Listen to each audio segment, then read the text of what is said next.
Tonight, we're going to explore to Ostend how medieval peasants survived deadly winters without anything resembling the heating systems you know today. You find yourself standing at the edge of a small village as the last light fades behind bare trees. Frost clings to the rutted path. Smoke hangs low above the roofs, not in cheerful little ribbons, but in a stubborn grey haze that seems unsure whether it wants to rise at all. Somewhere nearby, a dog barks once and then wisely decides that barking requires too much energy in this weather. The cold settles against your face. It creeps into your sleeves, presses through your shoes, and reminds you very quickly that winter is not scenery here. It is a problem to be managed every hour of every day. So, before you get comfortable, take a moment to like the video and subscribe, but only if you genuinely enjoy what I do here. And while you settle in, you can post your location and your local time in the comments. It is always pleasant to imagine people listening from warm rooms, quiet apartments, country houses, or perhaps somewhere where winter itself is only a rumour. Now, dim the lights and step carefully onto the frozen village path. The first thing you notice is how little protection there seems to be between human beings and the weather. There are no radiators humming behind walls. No thermostat waits for an irritated finger. No boiler quietly promises to maintain a civilized 20 degrees while everyone complains that 19 somehow feels unbearable. Instead, you see low houses gathered close together, their roofs heavy with thatch, their walls patched with timber, clay, stone, or whatever materials the local landscape provides. The buildings do not look impressive, yet their placement matters. Houses cluster rather than standing proudly alone. A compact settlement offers some shelter from prevailing winds, and a cottage tucked behind another building may escape the full force of a winter storm. You begin to understand that medieval winter survival is rarely about defeating the cold. It is about reducing its opportunities. Every gust blocked by a wall helps. Every dry bundle of straw helps. Every garment kept out of the rain helps. Every mouthful of food matters. Survival is built from dozens of modest decisions, none of which would impress a modern home improvement catalogue. Across much of medieval Europe, most rural families live close to the limits of what their land can provide. Winter therefore begins long before the first snowfall. It begins during harvest. You can almost hear the urgency in late summer and autumn. Grain must be brought in. Beans and peas must be dried. Apples may be stored where conditions allow. Cabbages, onions, leeks, and root vegetables need gathering. Hay must be cut and dried for animals. Firewood has to be collected, assuming local rights permit it. Roofs need repairing while fingers can still work without going numb. A successful winter depends heavily on what happens when the weather is still mild. Records confirm that medieval agricultural communities organise much of their annual labour around seasonal necessity. Harvest failures are not simply disappointing economic news. They can decide how hungry an entire village becomes months later. You walk beside a field where only stiff stubble remains. The rich gold of summer has vanished. Nothing here looks generous now. The earth is dark and hardening, and every remaining stalk seems to have surrendered. A peasant household cannot simply visit a shop in January because the wheat ran out early. That simple fact changes the emotional atmosphere of winter. Food is not merely food. It is stored time. It is security measured in sacks, jars, barrels, baskets, and hanging bundles. A household looks at its reserves and silently performs arithmetic. How much grain remains? How many mouths must be fed? How long until spring growth begins? How much fodder can be spared for livestock? The cold makes all of these calculations less forgiving, because human bodies need energy simply to remain warm. For you, hunger and cold begin to appear as partners. Neither needs to be extreme to make the other more dangerous. The village path leads toward a cottage door. You touch the wooden latch. It is cold enough to sting your fingertips, and the rough grain of the wood feels oddly alive beneath them. Inside, The air is warmer than outside, but perhaps not by as much as you expect. This is an important adjustment. When people imagine a medieval home in winter, they sometimes picture a roaring hearth casting a golden glow across a cozy room. That image is not entirely fictional, but it can be misleading. Fuel is labour. Fuel is time. Fuel may also be restricted by law or custom. A family cannot always afford to maintain a spectacular fire from breakfast until bedtime merely for comfort. So warmth is conserved in smaller ways. Doors remain closed whenever possible. Openings may be covered. People gather together.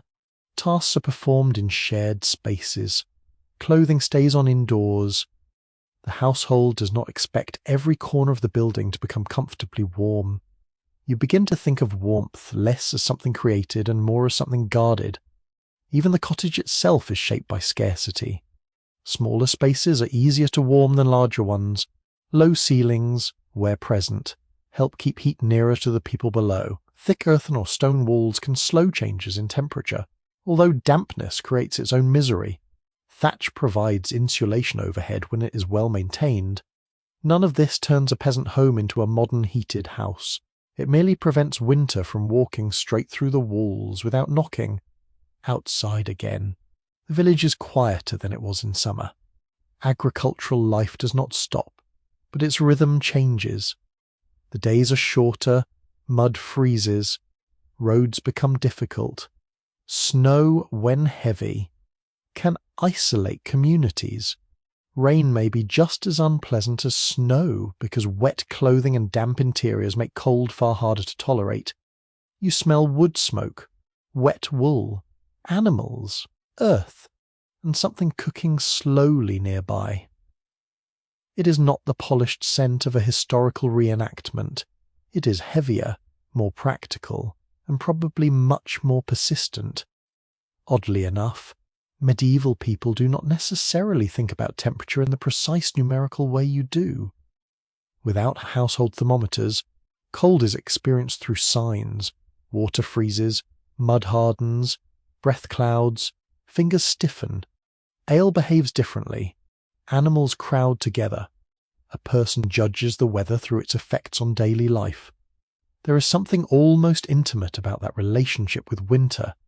You do not ask what number the air has reached.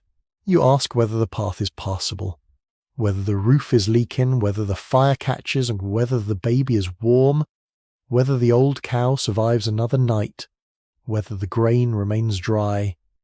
These questions are far more immediate than a temperature reading. You continue past another house where someone is carrying a basket under one arm. Their shoulders are hunched against the wind.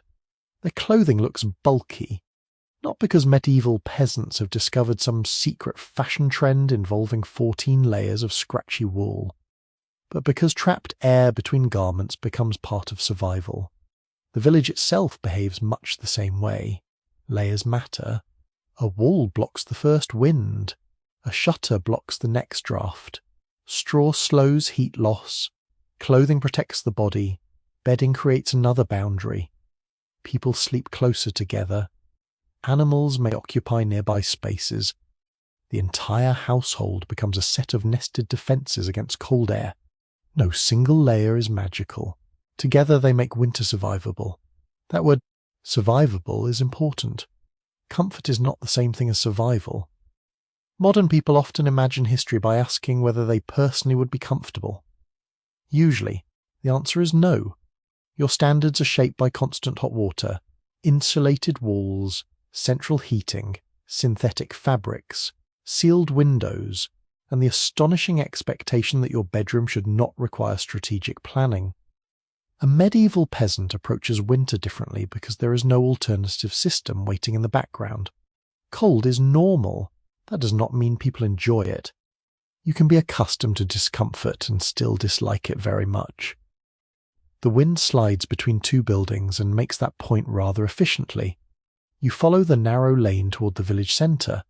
People here depend heavily on one another, although village cooperation should not be romanticised. Neighbours quarrel, families compete, land disputes drag on. Someone almost certainly thinks someone else's goat has eaten something it should not.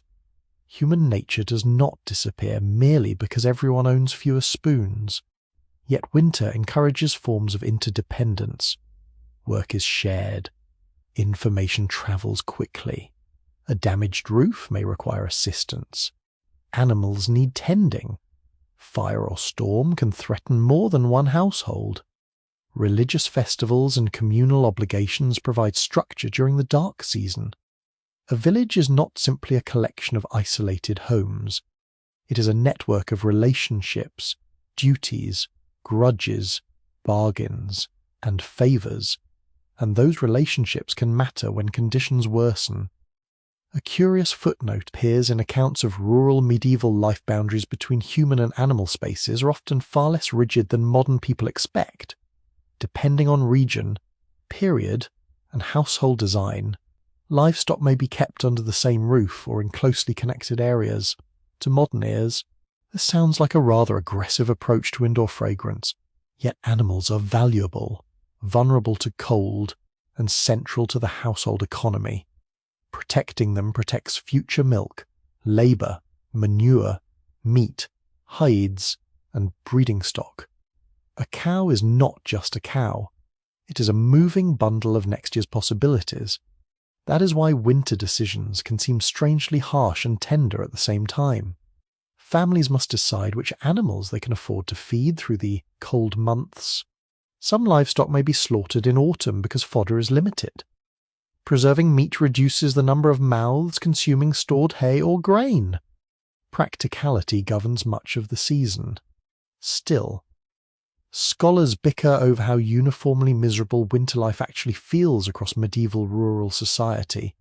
Evidence varies enormously by region, century, climate, household wealth, and available resources. A prosperous tenant in a relatively mild district does not experience the same winter as a land-poor family facing crop failure in a harsher climate.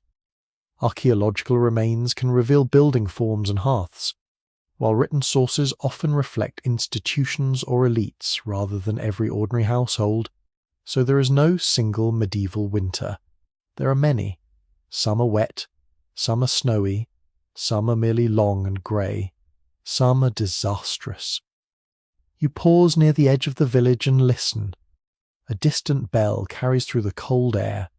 Somewhere, a door closes. Chickens complain from a sheltered corner with the timeless outrage of creatures who believe weather is a personal insult. The sky darkens quickly. This, too, changes life. Winter means longer hours indoors, not necessarily because indoors is comfortable, but because darkness limits outdoor work. Candles and lamps cost resources. Firelight helps, yet artificial light remains precious compared with what you casually expect. People therefore organise time around daylight far more strongly. Morning begins when usable light arrives. Evening contracts around hearth, food, repairs, spinning, mending, conversation, prayer, and sleep. Rest may also be practical energy conservation. There is little benefit in pacing theatrically through a freezing cottage at midnight, unless you particularly wish to burn calories and annoy everyone sharing the room. You notice that almost every aspect of survival depends on preparation and moderation. Do not waste food. Do not waste fuel. Do not let clothing remain wet. Do not neglect the roof. Do not overfeed an animal you may not be able to sustain. Do not allow stored grain to spoil. Do not wander unnecessarily during dangerous weather.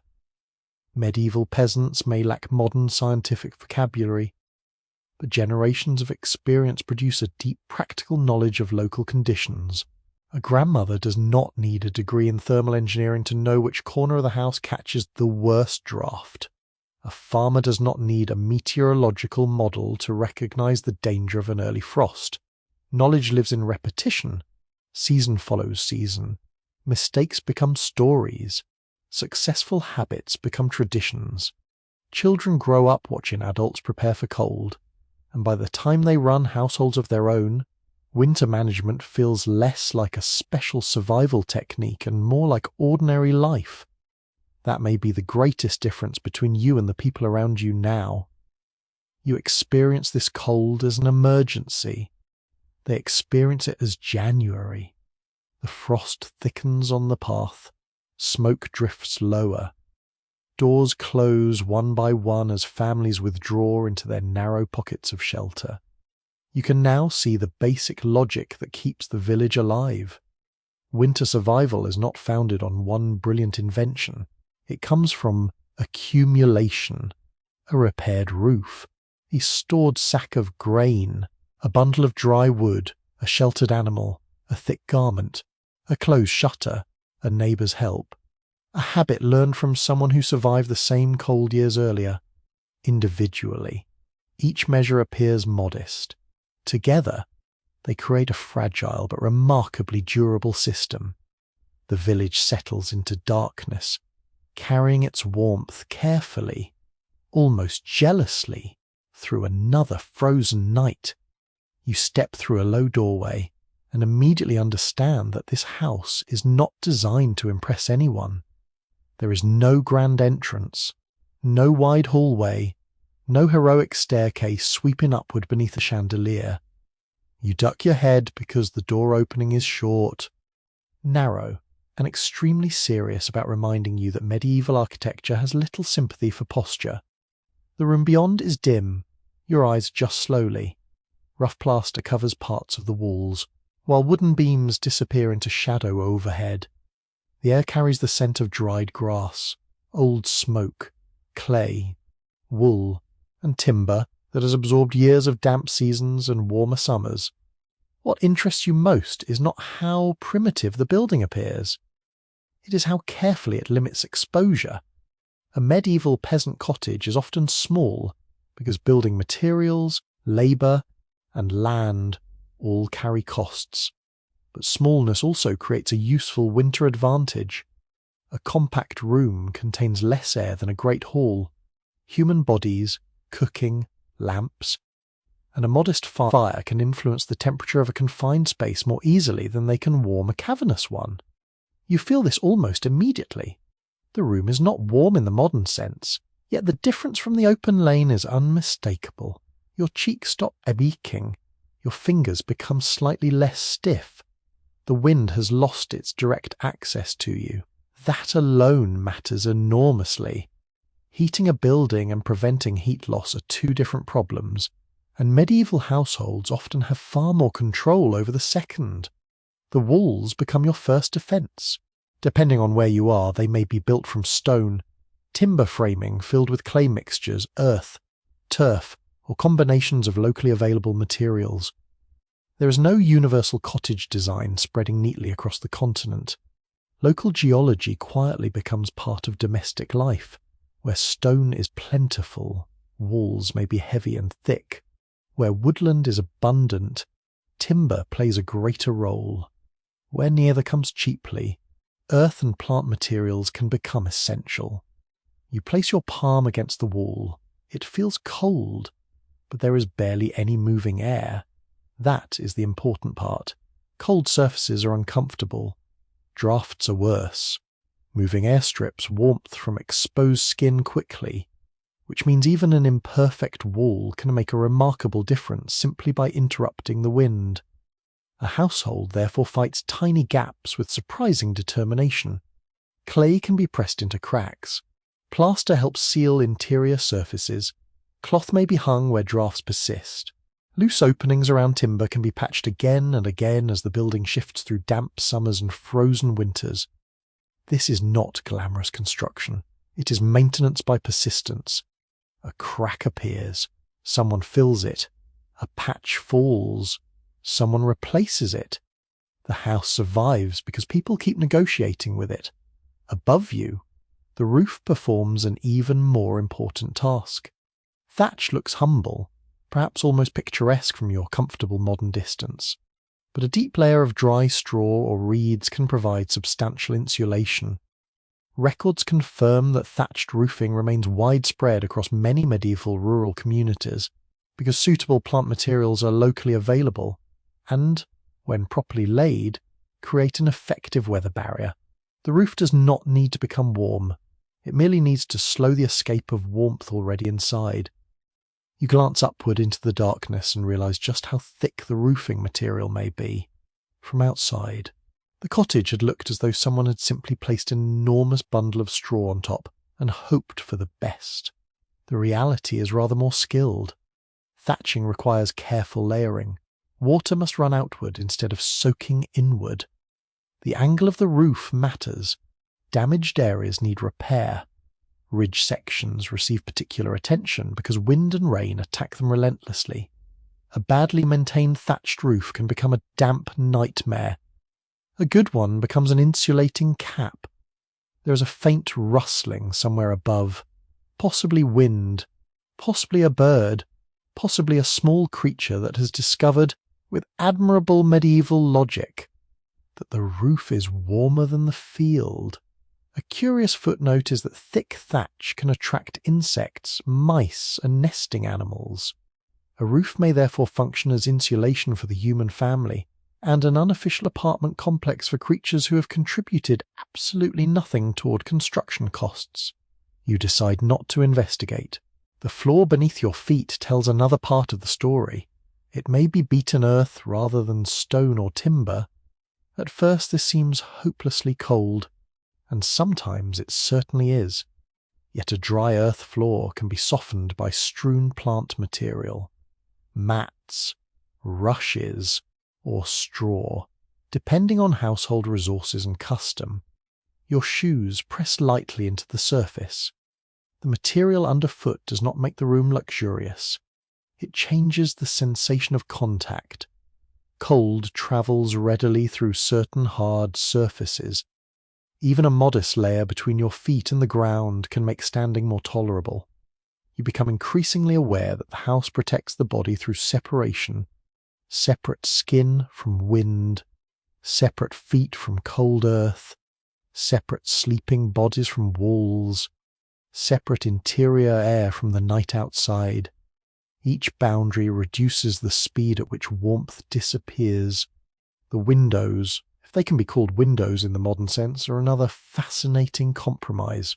Glass is expensive and uncommon in ordinary rural houses across much of medieval Europe. Openings must therefore provide daylight without becoming permanent winter holes. Wooden shutters offer one solution. You approach a small opening in the wall. During daylight, a shutter can be opened to admit precious light. When weather worsens or darkness arrives, it can be closed tightly. The room becomes gloomier, but gloom is preferable to a freezing crosswind. Other coverings may include cloth, skins, wooden panels, or translucent materials in some contexts. The result is not the bright interior you expect from modern windows. Winter creates a trade. Light leaves, warmth stays. You can almost hear someone making the decision as the afternoon fades. Yes, it is dark. No, we're not opening the shutter. You can admire your needlework tomorrow. Doors receive similar attention. A doorway is one of the largest deliberate holes in any wall. Every time it opens, colder air pours inward and warmer air escapes. That makes doors objects of mild household politics. You imagine someone standing with the door open while talking to a neighbour. From inside comes the medieval equivalent of a familiar complaint: close it. You're letting all the warmth out. Some human arguments, it seems, require no technological progress whatsoever. Simple curtains or partitions may also divide interior spaces. A large single room does not necessarily need to function as one open volume at all times. Hanging fabric, wooden screens, storage structures, or furniture arrangements can create smaller zones where body heat becomes more concentrated. The effect is subtle but useful. You sit near a wall and notice that the room feels different depending on where you are. Near the door, air moves. Near the centre, it is calmer. Closer to occupied areas, the temperature rises slightly. Medieval families do not need modern instruments to recognize such patterns. They learn the warm spots. They learn the cold corners. They know which wall stays damp longest. They know where frost forms. They know where a sleeping place should not be placed unless someone has committed a truly unforgivable household offence, human warmth itself becomes an important resource. An adult body continuously produces heat through metabolism. Put several people into a compact, sheltered space, and the effect becomes noticeable, not dramatic. You will not turn a stone cottage into a sauna simply by inviting your cousins over. But in an environment where every degree of warmth matters, several bodies can change how a small enclosed space feels. This is why modern assumptions can be misleading. You might imagine that the goal is to heat the entire building uniformly. It is not.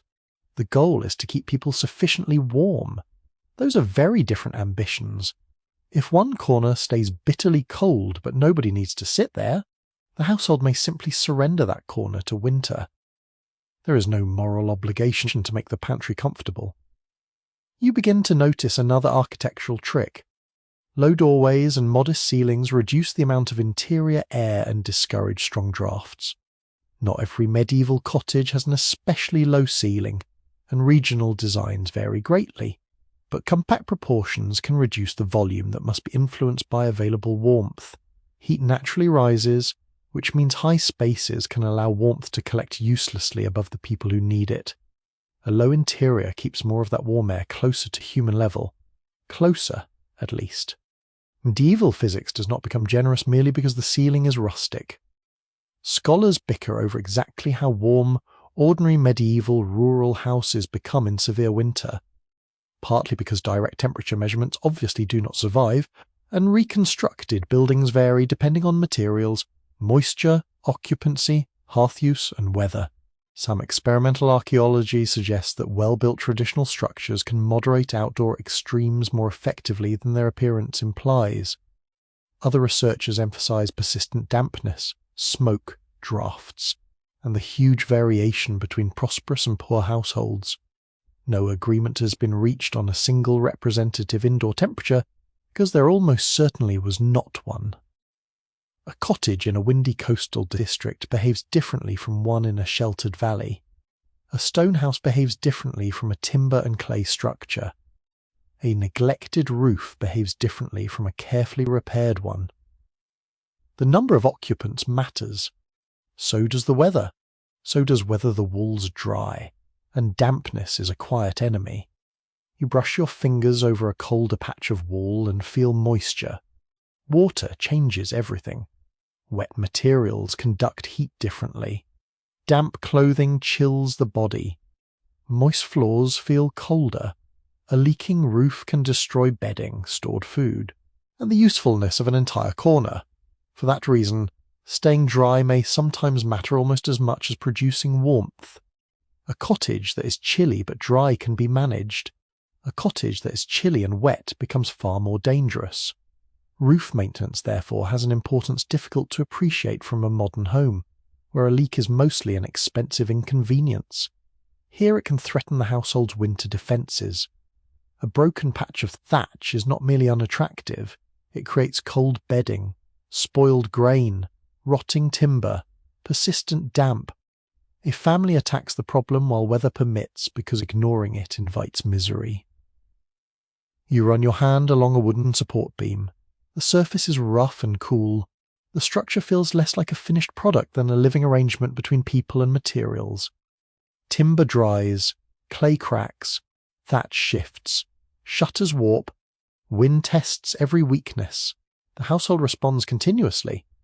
Oddly enough, this constant repair can make houses surprisingly adaptable.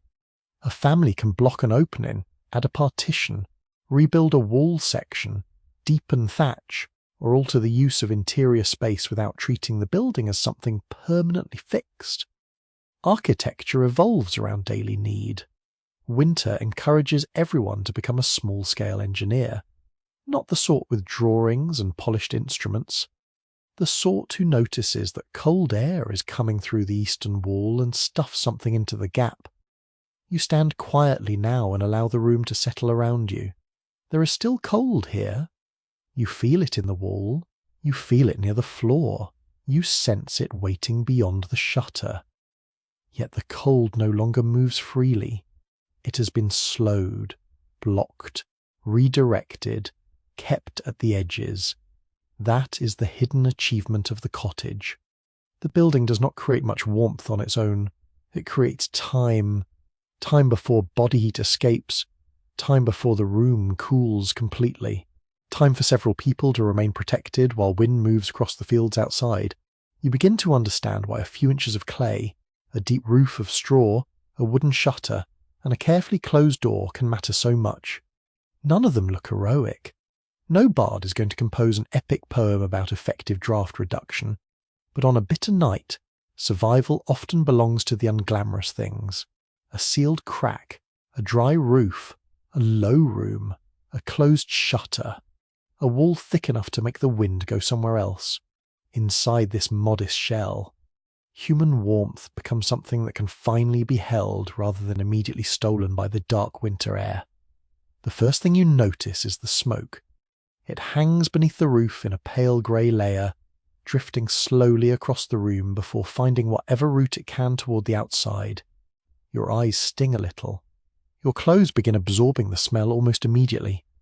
Somewhere near the centre of the room, a small fire crackles, but it is not the magnificent blaze you might expect from a winter survival story.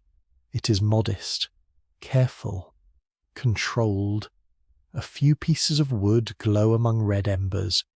A cooking pot hangs nearby. Someone nudges the fire with a stick, watches the sparks rise, and then stops. There is no attempt to turn the room into a warm chamber. That would require far too much fuel. Instead, the hearth performs several jobs at once.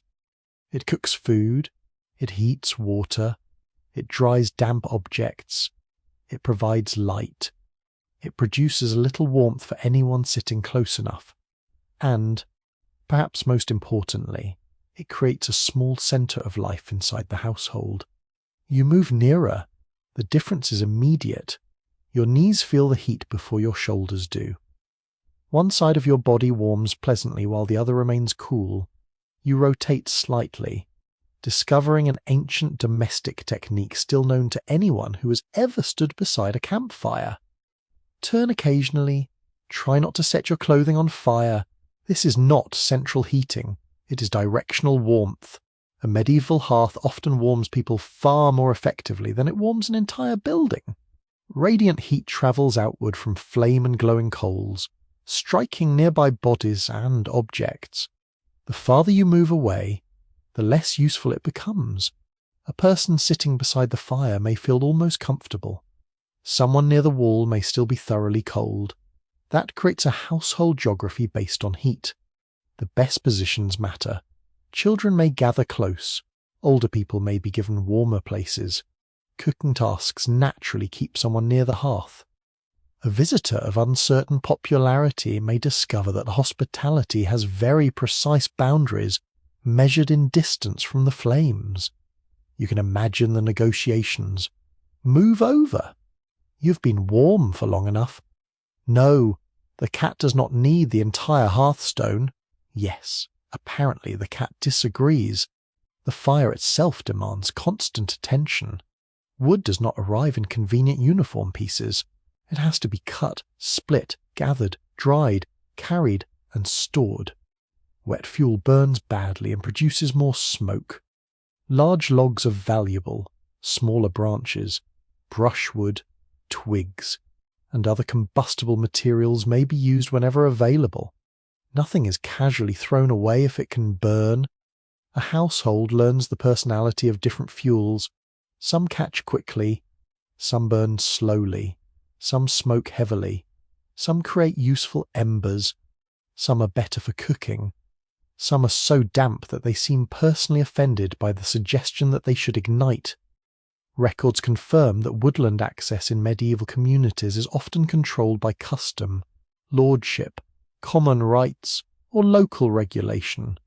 Rural families may have rights to gather fallen branches or cut certain kinds of wood, but those rights are not always unlimited.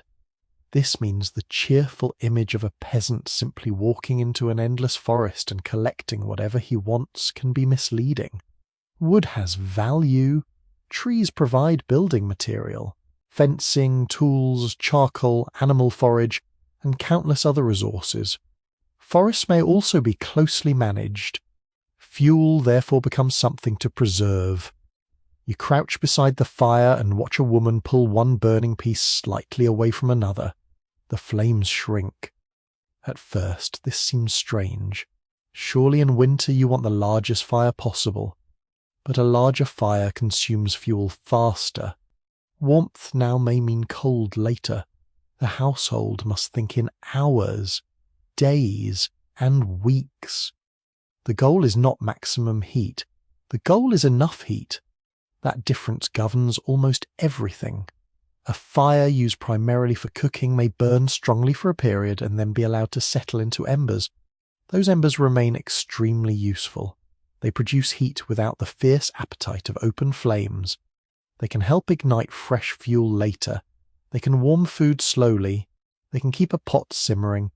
You begin to appreciate the ember as one of the quiet heroes of winter. Firewood is work.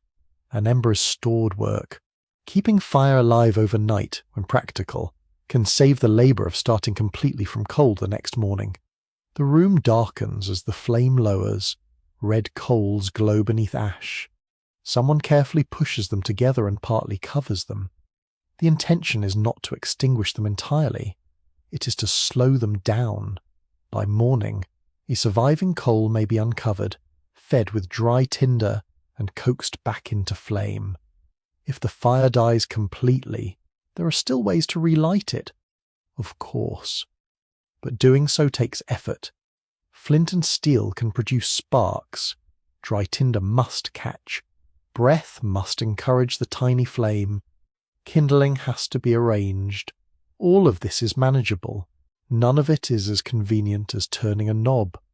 Oddly enough, borrowing fire from another household is also entirely plausible in many traditional communities. If your own hearth goes cold, carrying a live coal or ember from a neighbour can be easier than starting again. There is something wonderfully practical about this. You knock on a door not to borrow sugar, but combustion. Please return one small piece of civilization, preferably glowing. The hearth also determines how the room smells. Smoke mixes with the scent of food, damp wool, wood, and human bodies. In some houses, there may be a chimney. In others, smoke escapes through openings, roof spaces, vents, or simply the imperfect structure of the building. The familiar chimney with an efficient flue does not instantly appear in every ordinary rural home. Architectural development varies by place and period. Earlier or simpler dwellings may rely on open hearths, with smoke rising into the interior before escaping. This sounds miserable because sometimes it is. Your eyes water. You blink. You suddenly understand why paintings of historical interiors rarely capture the full experience. A picture cannot make you cough. Smoke is not merely annoying. Long exposure can irritate eyes and lungs. Yet smoke also has practical side effects. It can discourage insects. It can help dry certain materials. In some settings, food may be exposed to smoke as part of preservation. The household therefore lives with something that is both useful and unhealthy. History offers many such arrangements. Solutions frequently arrive carrying their own problems. The cooking pot swings gently over the fire. This is where the hearth proves its real importance. Food transforms winter survival. A warm meal does more than create comfort. Cooking makes many ingredients easier to eat and digest. Porridges, stews, soups, and pottages can combine grains, legumes, vegetables, herbs, scraps of meat, fats, and whatever else is available. One pot can feed several people. Water becomes hot. Ingredients soften. Every bit of food can be used. The fire turns stored crops into something the body can process efficiently. So if fuel is limited, cooking usually wins over room heating.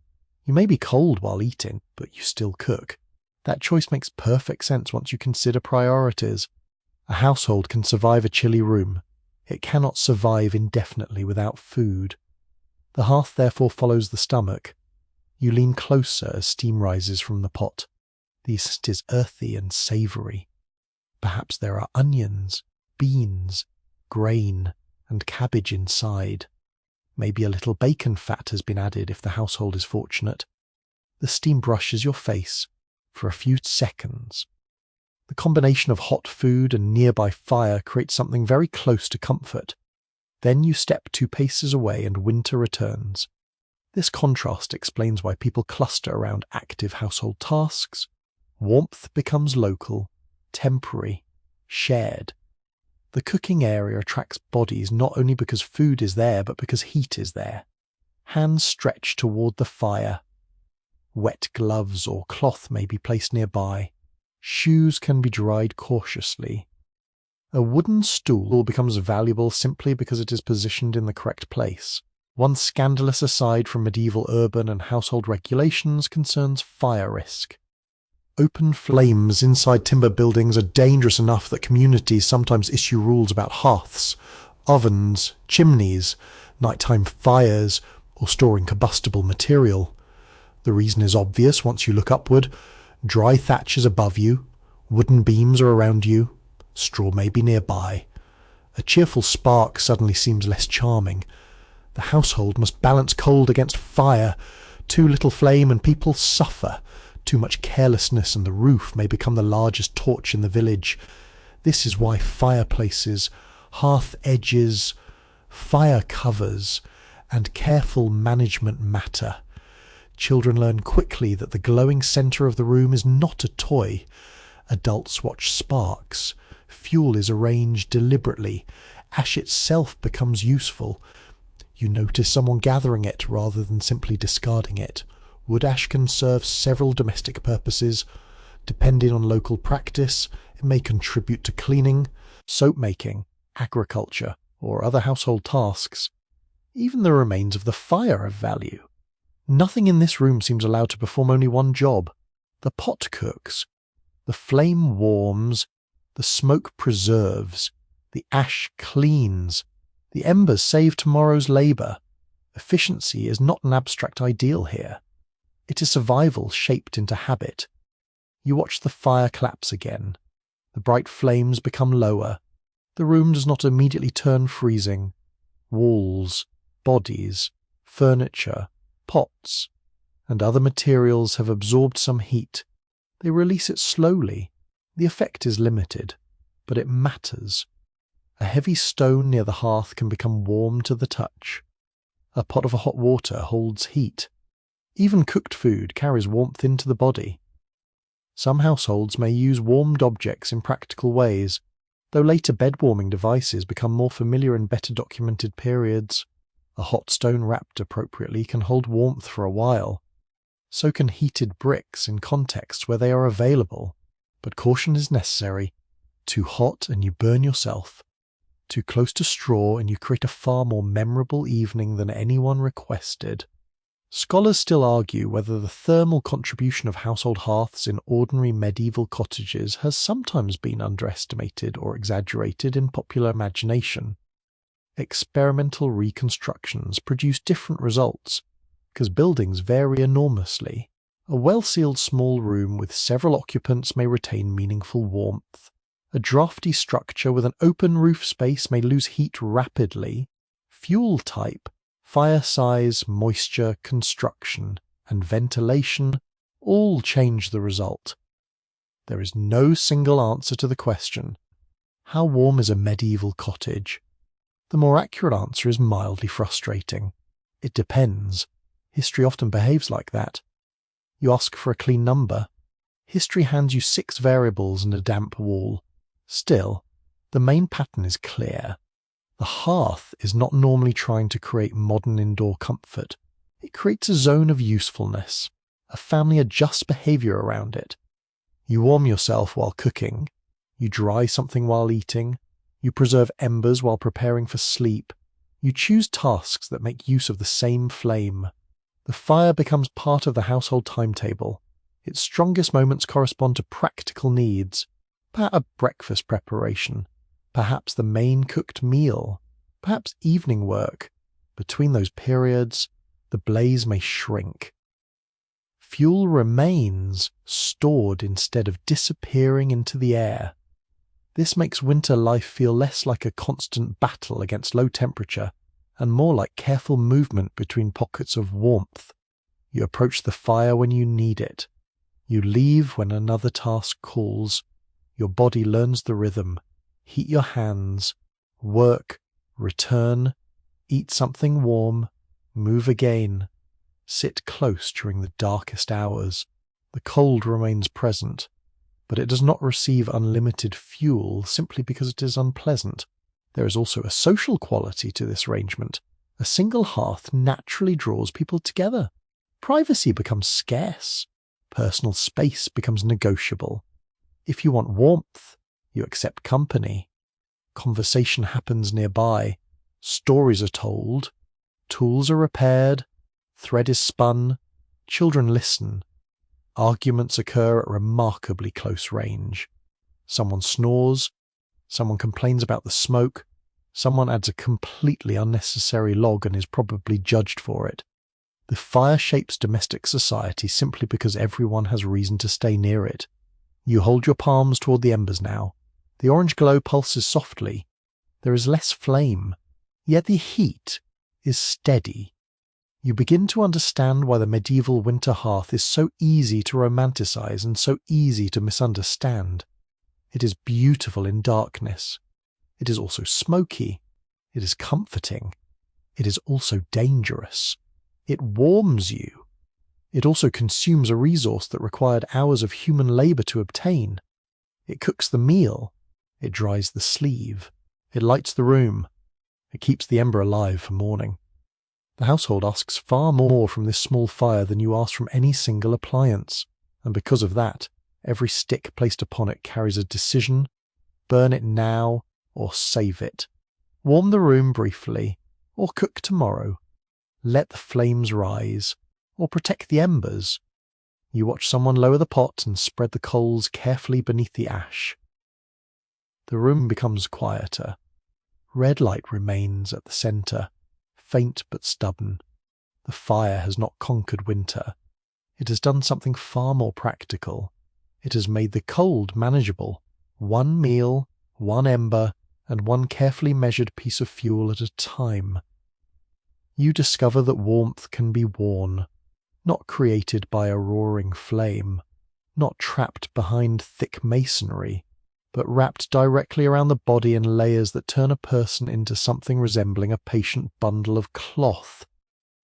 The first layer against your skin is often linen. It feels smoother than the heavier fabric above it, although by modern standards it may still seem coarse. A linen shirt or shift helps separate the skin from outer garments, absorbs sweat, and can be washed more easily than heavy wool. That last detail matters. Winter clothing is not simply about piling on every garment you own until movement becomes impossible. Moisture is dangerous. If sweat soaks into clothing and then cools, the body loses heat more rapidly. A layer next to the skin that can absorb moisture helps manage the problem, even if nobody in the room uses words such as thermal regulation. Practical experience teaches the lesson perfectly well. You pull a wool garment over the linen. Now the real insulation begins. Wool is one of the most valuable materials in medieval cold-weather clothing because its fibres trap tiny pockets of air. That trapped air slows the movement of heat away from the body. You immediately feel why this matters. The garment does not generate warmth. You generate warmth. The wool simply persuades some of it to remain with you. Records confirm that wool production forms a major part of medieval rural economies across much of Europe, supplying everything from simple household cloth to valuable commercial textiles. For an ordinary peasant, however, fine cloth is not the goal. Durability is. A garment may be patched repeatedly, handed down, altered, and worn until the fabric has endured a heroic amount of abuse. Your sleeve might contain several different shades because repairs have accumulated over the years. No one is particularly disturbed by this. Winter does not care whether the elbow patch matches. A tunic reaches down over your hips or thighs. depending on place, period, wealth, and gender. Additional garments may be layered above or below it. Leg coverings matter as well. Hose or wrapped cloth can protect the legs, while longer garments help preserve warmth around the torso. The important principle is layering. 2 moderate layers can often insulate more effectively than one thin garment because air becomes trapped between them. You notice how quickly your body creates a warmer little climate beneath the fabric. Your shoulders relax. Your hands remain cold. Unfortunately, extremities are always eager to complain first, so you turn to the head. A hood, cap, coif, or other head covering is not simply a decorative medieval flourish, conveniently added by artists so everyone looks historical. Head coverings protect exposed skin from wind, rain, and cold. A hood can shelter the neck as well. That makes an enormous difference during outdoor labour. The medieval peasant who wanders bareheaded through sleet because it looks dramatic will eventually discover that drama is not a recognised survival strategy. You pull the hood forward, the wind becomes quieter around your ears, your face still feels the cold, but the exposed area is smaller. That is the constant objective: reduce exposure. Hands may be protected by mittens or gloves where available, although not everyone owns fine-fitted examples. Mittens can be especially useful because fingers share warmth when kept together. Footwear presents a more difficult challenge. Leather shoes and boots offer protection, but leather alone is not miraculous insulation. People can use woolen hose, cloth wrappings, felted material, or additional stuffing to improve warmth. Dryness remains crucial. You step onto cold ground and feel the chill press upward. A shoe soaked through by slush can turn into a miserable shell around the foot. Changing damp coverings when possible becomes valuable. So does drying footwear carefully, not too near a flame. However, leather has opinions about excessive heat. It can harden, crack, shrink, or otherwise punish impatience. A peasant household must therefore practice the delicate art of warming something without ruining it. It is a skill still familiar to anyone who has ever placed wet footwear too close to a heater and later discovered they have accidentally manufactured too rigid sculptures. Inside, clothing stays on. This may be one of the greatest adjustments for a modern visitor. You do not necessarily enter the house and immediately strip down to a light indoor outfit. Why would you? The building itself is cold. Your clothing remains your primary personal insulation. Outer layers may be removed if wet or dirty, but substantial garments remain part of indoor life. You sit, you work, you eat, you talk, and you stay wrapped. The idea that an entire building should be heated enough for everyone to wear thin clothing or indoors would appear extravagant. Instead of warming hundreds of cubic feet of air, you warm the small envelope directly around your body. It is remarkably efficient. It is also much cheaper than attempting to feed a large fire continuously. As daylight fades, another layer of winter defense takes over: bedding. You approach a sleeping place and realize how different sleep becomes when the room itself cannot be relied upon for warmth. A bed is not merely furniture, it is a microclimate. Even a simple peasant sleeping arrangement can involve straw, cloth, blankets, coverings, and several bodies arranged to conserve heat. Straw provides one of the most basic materials. A stuffed sack or mattress filled with straw raises the sleeper away from the cold floor. That separation matters. The ground can drain warmth from the body through prolonged contact. A thick layer of plant material reduces that transfer. You press a hand into the mattress. It rustles. The surface is uneven. Something sharp pokes your palm. Apparently, medieval memory foam has not yet been invented. Fresh straw can be surprisingly springy, but it compresses with use. It also needs attention. Old filling may become dusty, damp, or inhabited. A curious footnote concerns the small creatures that can share traditional bedding: fleas, lice, bed bugs, and other unwanted guests are not unusual companions in pre-modern households, and straw bedding can provide excellent hiding places. So when someone wishes you a warm bed, the warmth may come with company, very small company, extremely persistent company. Households can replace straw, air bedding, shake out cloth, and use herbs or other practices in attempts to keep pests under control. Perfect success is another matter. You lie back cautiously. The mattress crackles beneath you. A blanket settles across your chest. Wool proves useful again. Heavy woolen blankets can trap body heat efficiently, especially when several layers are available. Not every household owns abundant bedding, of course. Textiles are valuable. A blanket represents wool, labour, spinning, weaving, finishing, repair, and time. That makes bedding an asset worth protecting. It is kept as dry as possible. It is mended. It may pass between generations. Better-equipped households may have more elaborate bed coverings, but the fundamental physics remains the same. Trap warm air. Stop movement of cold air. Reduce contact with cold surfaces. The cleverest source of warmth. However, requires no textile production at all.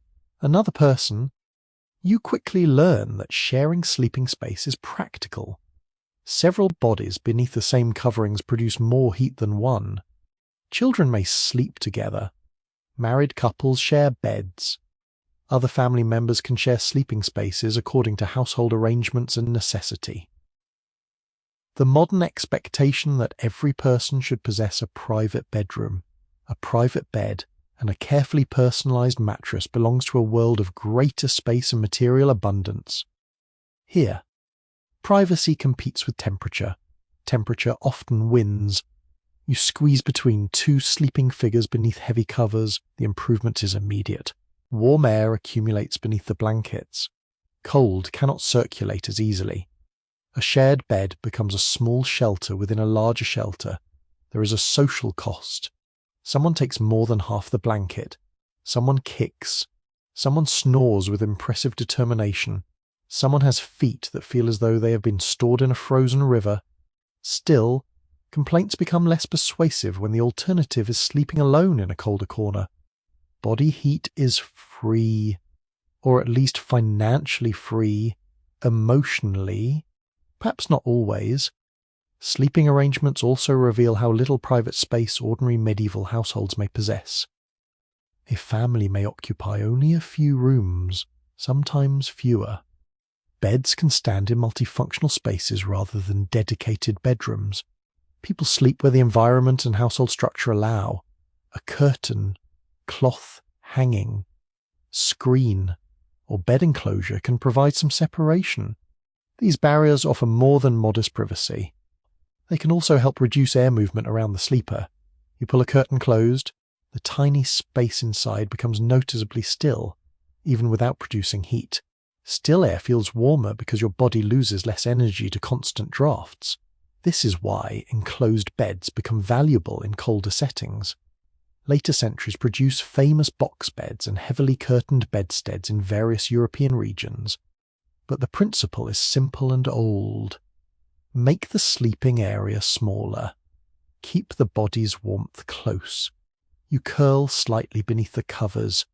Posture itself can help. Drawing arms and legs inward reduces exposed surface area. Sleeping close to another person does the same collectively. The human body instinctively discovers these positions when cold. No written manual is required. The nightcap also deserves more respect than modern comedy has given it.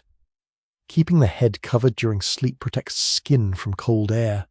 A cap or wrapped cloth can make an uncomfortable room more tolerable.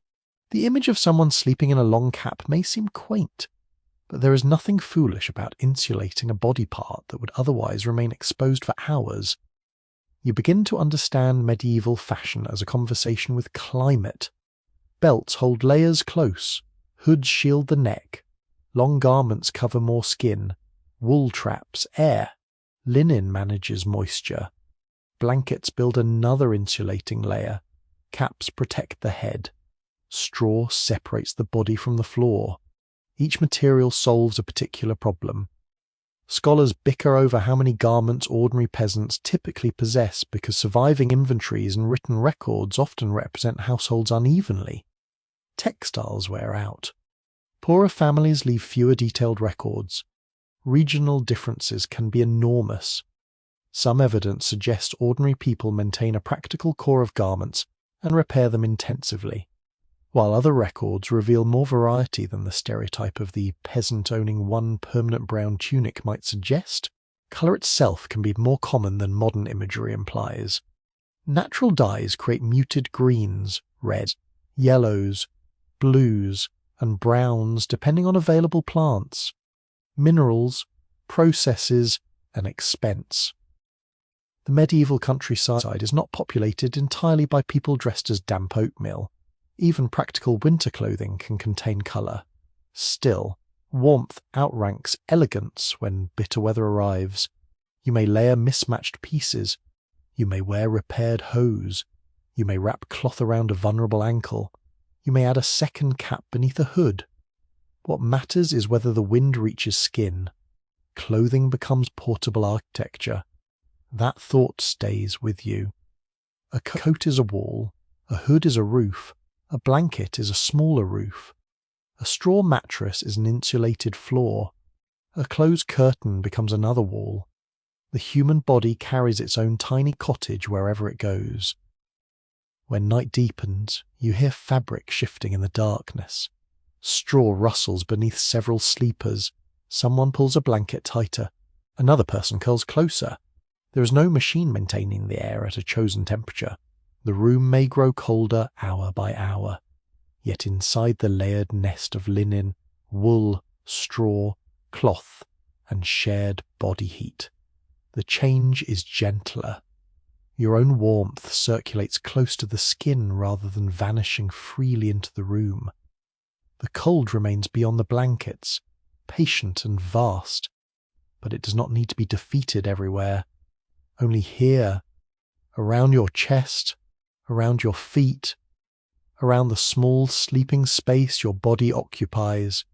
You pull the wool higher beneath your chin.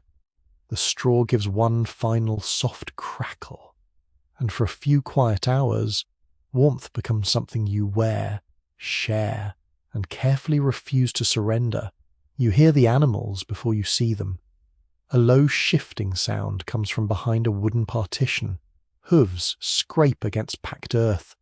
Something snorts. A chain gives a dull metallic clink followed by the slow, wet sound of a cow chewing with the deep concentration of an animal that has decided this is its main responsibility for the evening. The air is warmer here. Not warm enough to make you remove your clothing, certainly, but different from the exposed cold beyond the walls. It also smells considerably more ambitious. Hay, manure, damp hide, old straw, feed, leather, and the unmistakable presence of living animals combine into an atmosphere that would never survive a modern property listing. You step closer. A cow turns its heavy head toward you. Its breath appears in a faint cloud. Then you realize something simple and important. The animal is producing heat. Every living mammal does. A large farm animal generates a surprising amount of warmth simply through digestion, movement, and metabolism. Several animals kept in a sheltered space can noticeably affect the temperature around them. No medieval peasant needs a scientific instrument to notice this. Stand beside cattle on a freezing morning and the lesson arrives immediately. The animals are warm. And in winter, warmth has value. In some medieval rural buildings, humans and livestock occupy connected spaces under the same roof. The precise arrangement varies widely by region and period. A household might live at one end of a long building while cattle stand at the other, separated by a partition, a change in floor level, or a more substantial internal wall. This does not mean everyone simply places the family bed directly beside a cow and hopes for the best, although, to be fair, the cow may object first. Instead, Architecture can place human and animal zones close enough that the building benefits from shared shelter and, to some degree, shared heat. You move toward the partition. The wood feels less cold here. Behind it, two cattle stand close together over bedding. Their bodies radiate warmth into the air around them. The effect is modest, but winter survival often depends on modest advantages collected carefully. An animal already needs protection. The building already needs to exist. If its body heat makes an adjacent space slightly less cold, nobody complains about efficiency. Well, perhaps they complain about the smell, but efficiency still wins. Records confirm that biodwellings and other forms of combined human and livestock accommodation appear in parts of medieval Europe, particularly in rural regions where protecting valuable animals through winter is essential. The reasons are practical. Livestock represents wealth.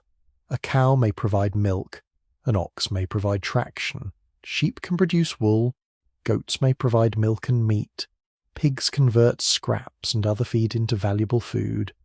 Poultry supplies eggs when conditions allow. Lose too many animals during one severe winter, and the household does not merely lose dinner, it loses future production. That makes the barn almost as important as the pantry. You look at the cow again. It is suddenly less a picturesque farm animal, and more a complicated economic machine with horns.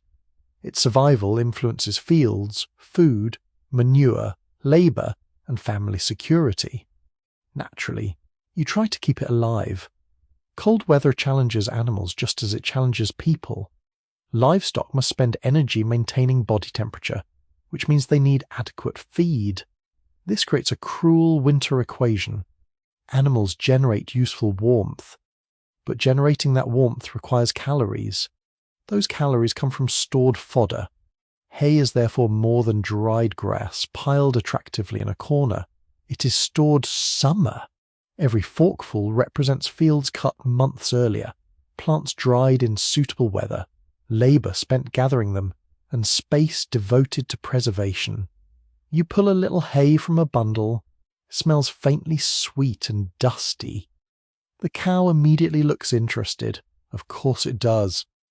You're standing beside the winter equivalent of its savings account. A household must estimate how much fodder can be stored and how many animals that supply can support. Misjudge badly and the consequences arrive when fields are bare. This is one reason autumn livestock management can be severe.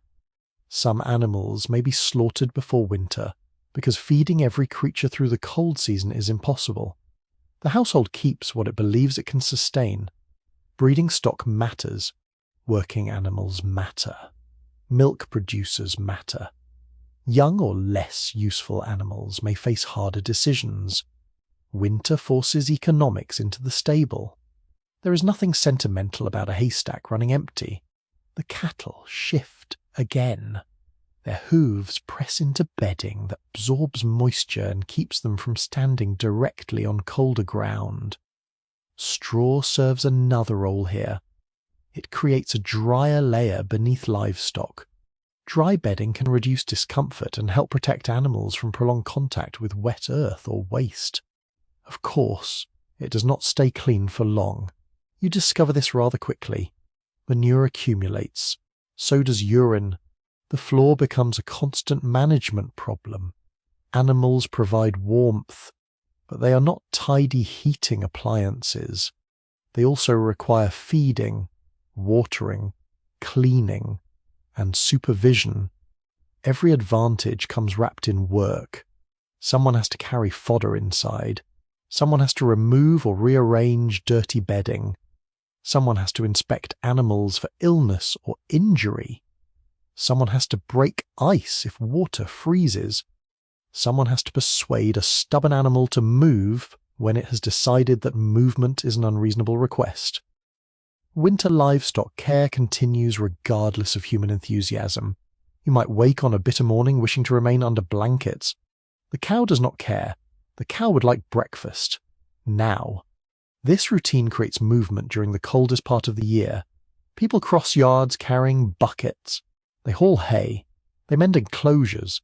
They check newborn or pregnant animals where relevant. They collect eggs. They handle manure. The stable becomes a workplace rather than simply a storage area for creatures, and manure itself is valuable. This may be the least glamorous treasure in the village. Animal waste can be collected and spread on fields to improve soil fertility. Its usefulness connects winter stabling directly to future agriculture. You look down and decide to admire this resource from a respectful distance.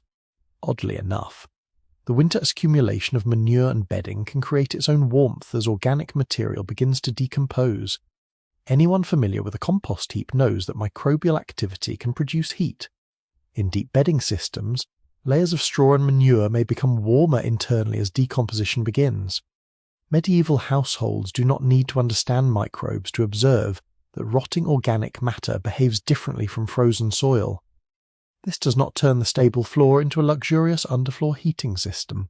You should resist picturing a cow standing over something resembling a modern heated tile floor. Still, the interaction between bedding, animals, enclosure, and accumulated organic material can make a sheltered livestock space feel noticeably less severe than the outside air. A curious footnote concerns poultry. Chickens are small, but households sometimes bring vulnerable birds into protected spaces during harsh conditions. A hen occupies very little room compared with a cow and contributes very little heat, but she also represents future eggs, chicks, and food. Protecting a few birds from freezing weather can therefore make economic sense. The medieval house can become a strange collection of species united by one common principle. Nobody wants to die before spring. You hear a flutter overhead. A chicken has found a beam. Apparently it considers this excellent accommodation. You can consider the possibility of something falling from above and wisely move sideways. Smaller animals create different problems.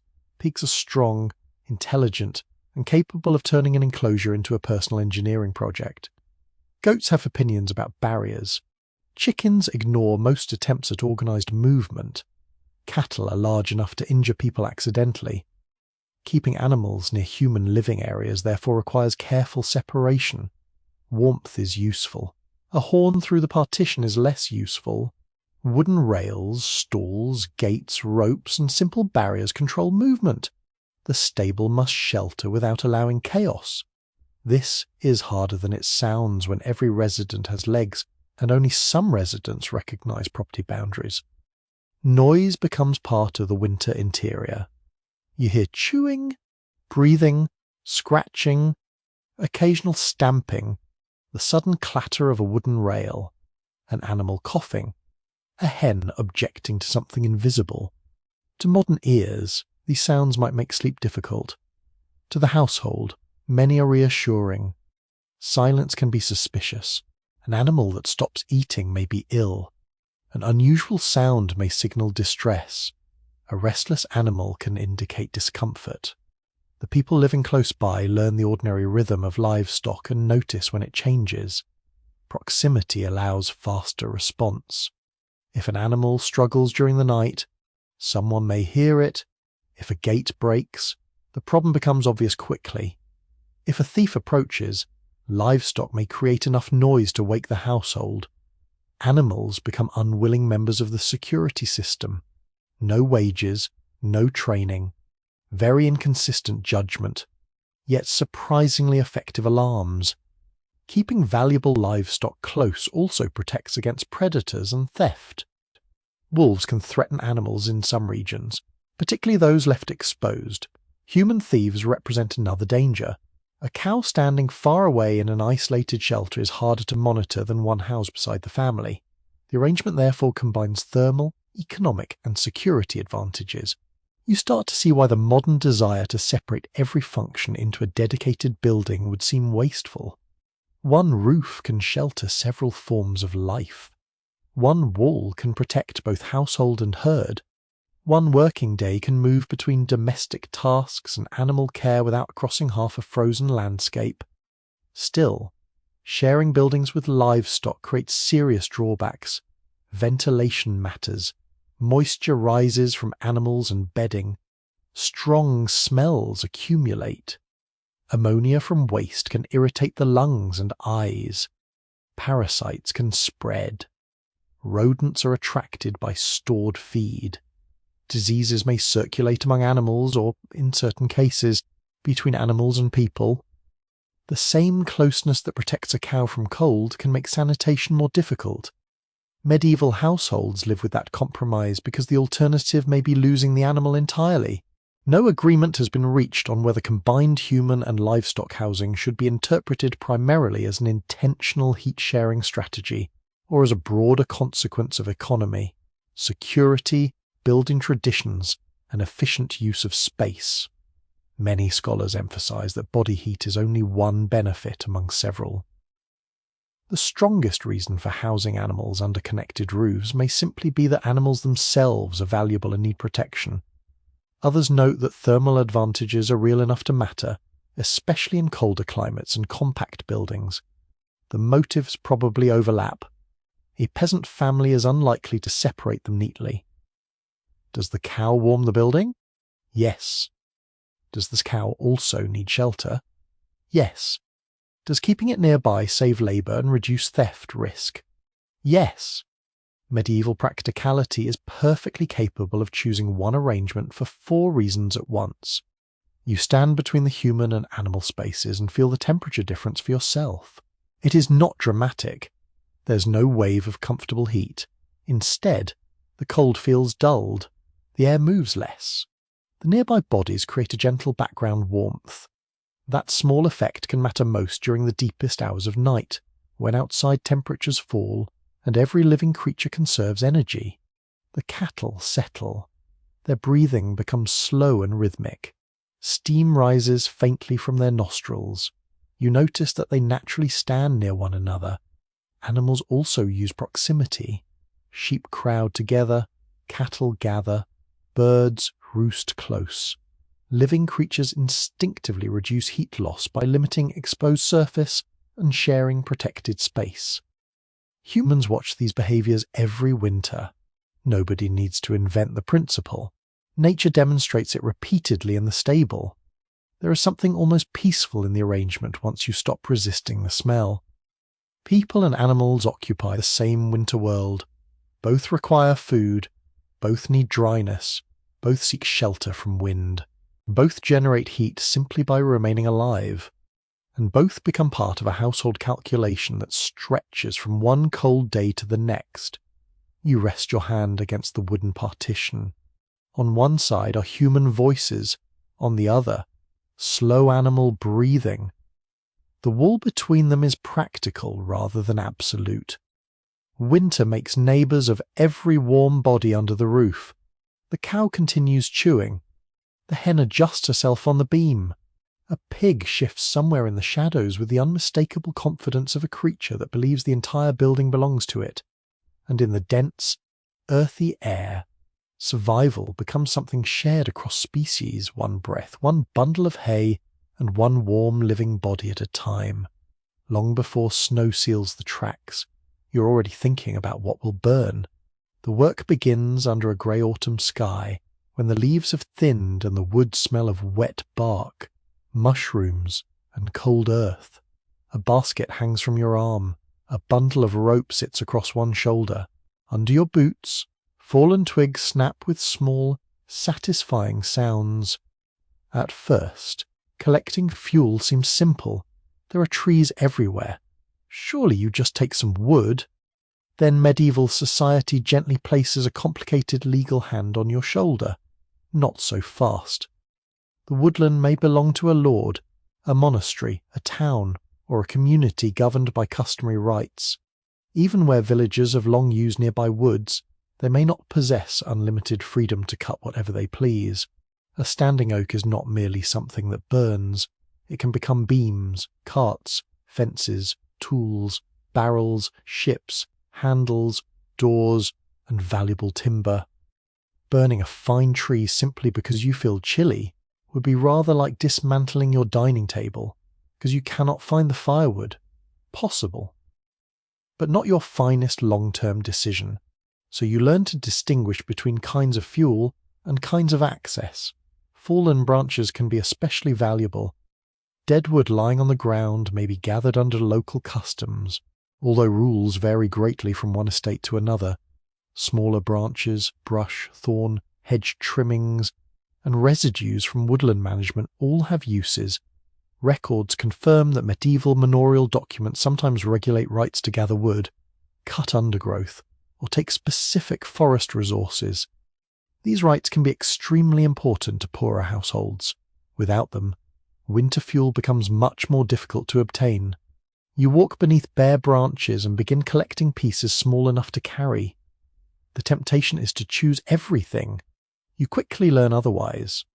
A branch soaked by days of rain weighs more, burns badly, and produces clouds of smoke. Dry wood is much more useful. That means fuel gathering is not simply collecting. It is selecting. You pick up one branch. Heavy. Wet. Not ideal. Another is pale, dry, and cracked.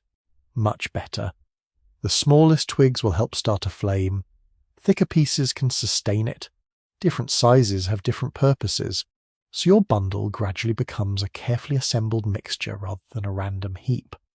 The forest floor starts looking less like scenery and more like inventory. You notice every broken limb, every dead hedge, every fallen tree. Every dry branch becomes potential winter energy. And the work is relentless because wood is bulky. A surprisingly large pile can disappear very quickly once fires are lit day after day. That means you must collect far more than looks reasonable. You carry one bundle home, then another, then another.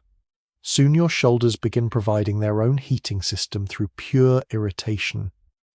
Transport is one of the hidden limits on fuel. A piece of wood may be free in theory, but if it lies several miles away, someone must bring it home. Without a cart, that means backs, arms, baskets, sledges, or pack animals. Even with a cart, roads can be muddy, wheels sink, axles break, animals tire. A load that appears perfectly manageable while stationary develops remarkable personality once you attempt to move it uphill. Households therefore value nearby resources enormously. Hedges become useful. Coppiced woodland becomes useful. Pollarded trees become useful. Even the maintenance of field boundaries can produce fuel. You stop beside a tree that looks oddly shaped. Its trunk rises for a short distance, then divides into several younger stems. This may be the result of pollarding or another form of repeated cutting. Rather than killing the entire tree, people can harvest branches while allowing the trunk or root system to produce new growth. Coppicing uses a related principle, cutting certain trees or shrubs near the base so that multiple shoots regrow. The technique creates a renewable supply of poles and smaller wood. To your modern eye, it can look as though the forest has received a very severe haircut. To medieval villagers, it is careful resource management. Trees are not simply harvested once. They can be managed in cycles. Hazel, willow, ash, and other species may be useful depending on local conditions. Young poles serve fencing and construction needs. Smaller material feeds fires. Leaves from some trees can even contribute to animal fodder. The woodland becomes a working landscape shaped continuously by human hands. This also means medieval woods do not always resemble untouched forests. People graze animals there. They gather nuts. They cut branches. They collect leaves. They hunt where permitted. They harvest timber. They gather fuel. A wood can be full of economic activity while still looking densely green from a distance. Your basket fills with thin sticks. These will burn quickly, so they are not enough. You need denser fuel. Where timber is scarce or expensive, people become extremely inventive. Peat is one possibility. You move toward low, wet ground where the earth itself can become fuel. Peat forms from partially decomposed plant material accumulated over long periods in waterlogged conditions. When cut and dried, it burns. The idea initially feels strange. You're digging up the ground and setting it on fire. Medieval life occasionally rewards a flexible definition of normal. In regions rich in peat, families can cut blocks during suitable seasons and leave them to dry before winter. Freshly cut peat contains too much moisture to burn efficiently. Drying is therefore essential. The blocks may be stacked so air can circulate around them. Weeks pass. Water slowly leaves. What began as heavy wet earth becomes lighter fuel. The smell when burned differs from wood. Peat smoke can be dense and distinctive, lingering on clothing and inside buildings. Yet where trees are scarce, peat can become invaluable. You bend down and lift a dried piece. It feels unexpectedly light compared with the wet ground from which it came. Again, winter warmth depends on work performed months in advance. You cannot wait for a blizzard and then decide to dry several weeks of peat by tomorrow morning. The seasons do not negotiate. Fuel preparation follows a calendar. Cut, gather, dry, move, stack, protect. Only then burn. In some landscapes, dried animal dung can also serve as fuel, particularly where wood is limited. This may not sound appealing, but usefulness has very little interest in elegance. Dung can be shaped or collected, dried thoroughly, and burned. Its quality varies depending on animal diet, preparation, and dryness. It may produce more smoke or ash than preferred wood, but if the alternative is no fire at all, medieval households become much less judgmental. One scandalous aside is that almost anything sufficiently dry and combustible can attract attention during fuel shortages. Crop stalks, straw, reeds, nutshells, pruned vines, heather, gorse, and other plant residues may all contribute. A modern person sees garden waste. A cold household sees potential flame. This creates competition between uses. Straw can burn, but straw is also needed for roofing, bedding, fodder, flooring, and animal care. Dung can burn, but manure is also valuable for fertilizing fields. Wood can warm a pot, but it may also repair a fence. Every fuel choice has an opportunity cost. You cannot burn the same bundle twice. This makes winter planning an exercise in choosing which a need is most urgent. You arrive at a farmyard where fuel is being stacked against a sheltered wall. The arrangement is deliberate. Pieces are lifted away from the wettest ground. Air gaps allow drying. A roof overhang may protect the pile from rain and snow. The outer surface can become damp while the interior stays usable. Poor storage can waste weeks of labour. A beautiful pile of firewood left under constant rain becomes a collection of heavy smoking objects. Dryness is almost as important as quantity. You pull one split piece from the stack, the end grain shows cracks and sounds sharper when knocked against another piece. Someone experienced can judge fuel with their hands, ears, eyes, and nose. No moisture meter is required. You simply learn. Children learn too. Fuel gathering is one of those tasks that can involve nearly every capable member of a household. Young people may collect sticks. Adults handle heavier cutting. Older family members may sort, bind, or stack material if their strength limits travel. Women, men, servants, children, and hired workers can all participate depending on household organisation and local custom. It is dangerous to imagine one rigid arrangement across an entire continent and several centuries. The important point is that fuel consumes labour, a great deal of it. The fire may look effortless when burning. The effort happened elsewhere. You see it in the scratched hands, the aching shoulders, the muddy boots, the cut branches, the ropes around bundles, the cartwheel that needs repairing, the hours spent walking home with weight pressing across the back. Heat is stored labour. Every flame contains someone's afternoon. That makes waste much easier to understand. You would probably hesitate before feeding a large, unnecessary log into a fire if you personally carried it 3 miles through mud. Suddenly the log has the emotional value. You know its history. You remember the hill. You remember the rain.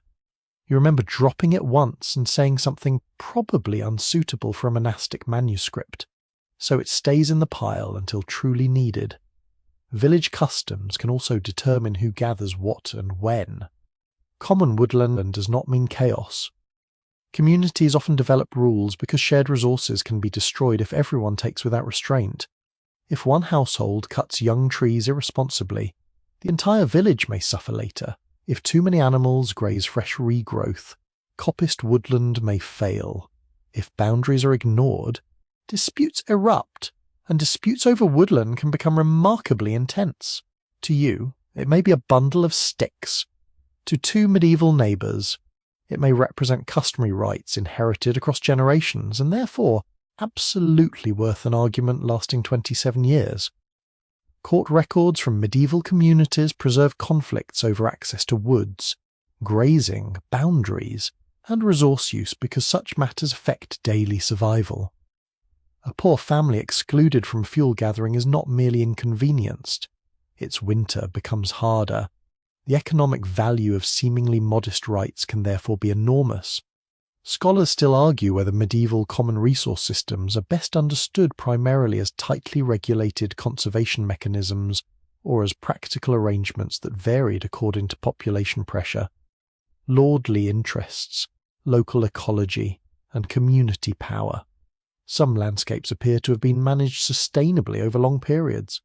Others experience intense pressure. Population growth can increase demand. Commercial industries can compete for wood. Iron production, salt making, brewing, baking, construction, and urban growth all consume fuel or timber. A village household is not the only customer. The forest stands at the centre of competing needs. That makes humble brushwood more important than it appears. Small material is often unsuitable for grand construction. Perfect. You do not need a cathedral beam to boil a pot. Bundles of brush, sometimes called faggots in historical English usage, can be tied tightly for transport and storage. They burn relatively quickly, making them useful for ovens, cooking, or establishing larger fires. You kneel beside a stack of bound branches. Each bundle is compact enough to carry. Rope or flexible withies keep the material together. One loose armful is awkward. One tied bundle becomes manageable. It is simple technology, but simple technology saves labour. The same is true of a woodsman's hook, axe, knife, basket, cart, or sledge. None creates fuel. Each reduces the effort required to obtain it. As winter approaches, urgency increases. The first hard frost changes the ground. Rain turns to sleet. Daylight shrinks. Woodland paths become slippery. Then snow can cover fallen branches completely. A resource that was obvious in October disappears beneath white ground in January. Heavy snow also makes transport harder. You cannot rely on regular gathering under severe conditions. That is why the stacked pile beside the house feels so reassuring. It is not decoration, it is insurance. You stand beside it as evening settles. Rows of wood cast narrow shadows. Bundles of brush occupy one corner. Perhaps dried peat or another local fuel is stored nearby. You can almost measure the household's confidence by looking at the amount remaining. A large reserve suggests breathing room. A small one invites calculation. How many cold weeks? How many cooking fires? How much can be spared? Can more be collected safely? Will the weather break? Winter turns a pile of branches into a calendar. Each day consumes part of it, and when the wind rises outside, the household does not think merely about flame. It thinks about distance, labour, rights, drying time, storage, transport. The quiet work of cutting and gathering has transformed landscape into energy. Woodland sunlight captured through leaves months or years ago now waits in dry fibres. Peat preserves vegetation from a far deeper past. Straw holds the remains of summer fields. Every piece carries stored energy toward a winter night. You run your fingers across the rough end of a log and feel the cold wood waiting patiently. For now, it remains unburned. That restraint is part of survival too. Staying warm is not simply knowing how to make a fire. It is knowing how to make sure there is still something left to burn when the coldest night finally arrives. The cold makes you hungry. Not politely hungry, not the pleasant sort of hunger that arrives before dinner while you wonder whether there might be cake. This is a deeper appetite created by work, wind, and the steady effort your body makes simply to remain warm. You feel it after carrying a basket across a frozen yard. Your fingers ache, your shoulders tighten. Your stomach seems to notice every missing mouthful with unusual enthusiasm. For a medieval peasant household, winter food must do more than prevent hunger. It must provide energy. Your body is itself a furnace, though an extremely demanding one. It needs fuel continuously.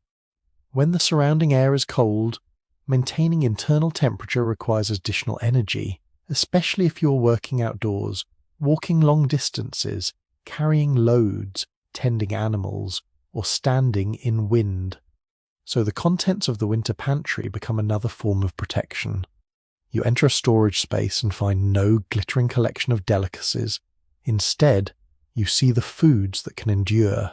Sacks of grain, dried peas and beans, onions, garlic, perhaps apples carefully stored, cheeses, salted or smoked meat where the household can afford it, barrels containing ale, bundles of herbs hanging from beams. Nothing looks dramatic. That is rather the point. Winter rewards food that stays edible. Grain sits at the centre of life for enormous numbers of medieval people. Wheat, rye, barley, oats, and other cereals vary according to region, soil, climate, and wealth. The better grain may be sold, reserved, or baked into finer bread, while poorer households often rely on darker loaves containing rye, barley, oats, mixed grains, or whatever the harvest has provided. Records confirm that bread and grain products supply a major share of ordinary medieval diets in many parts of Europe. You lift a loaf. It is dense, heavy. Nothing about it resembles a cloud like modern sandwich bread that collapses if you look at it sternly. That density is useful. Bread delivers carbohydrates, and carbohydrates mean energy. You tear away a piece and chew slowly. The crust requires commitment. The interior tastes slightly sour and earthy. If the flour contains more of the grain than highly refined modern flour, the bread may also provide useful fibre and nutrients. It is not glamorous food, it is dependable food. And dependability is delicious when the weather outside is trying to freeze the road solid. Making bread, however, requires more than grain. The kernels must be processed. Threshing separates grain from stalks. Winnowing helps remove chaff. Milling turns grain into flour. In many communities, peasants may be required or expected to use a lord's mill and pay for the service in money or a portion of grain. That makes every loaf part of an economic chain. The field produces grain. Labour gathers it. The mill grinds it. Water or wind may power the machinery. Flour reaches the household. Only then does bread appear. You begin to understand why dropping a loaf into the mud would create a level of household disappointment rarely achieved by modern toast. Some families bake at home. Others may use communal or seigneurial ovens, depending on local arrangements. Large ovens can use fuel efficiently because several loaves bake from one heating. The oven is heated, ashes are managed, loaves are placed inside, and stored heat in the masonry does the work. Bread may then be baked in batches rather than fresh for every meal. Older loaves become harder. That is not necessarily a disaster. Hard bread can be softened in liquid. It can be broken into soups, soaked in broth, or eaten with ale. Your medieval breakfast is not waiting for an artisanal bakery to open at 7. It adapts. Nearby sits a pot containing a thick grain mixture. Porridge is another efficient way to turn stored cereal into energy. Oats or barley can be cooked with water, milk when available, or other liquids. The result is warm, filling, and easy to divide among several people. Beans and peas add something especially valuable. Protein. Dried legumes store well and can be soaked before cooking. They do not require a fresh pasture or a winter vegetable garden. A sack of dried peas may look uninspiring. But from the household's perspective, it is remarkably cooperative. It waits, it does not wander away, it does not demand hay. It does not become angry when you approach with a bucket. You cannot say the same for livestock. You scoop dried peas into your hand. They are hard enough to seem almost useless. After soaking and slow cooking, they soften and become part of thick dishes capable of stretching modest ingredients across many servings. Add onions, add herbs, add a little fat. Perhaps add scraps from something preserved earlier. Suddenly the humble pot contains carbohydrates, protein, salt, warmth, and enough substance to carry you through several hours of cold work. Fat deserves special attention. Your modern instincts may encourage you to treat fat suspiciously. Winter labour has different priorities. Fat is calorie-dense. A relatively small amount provides substantial energy.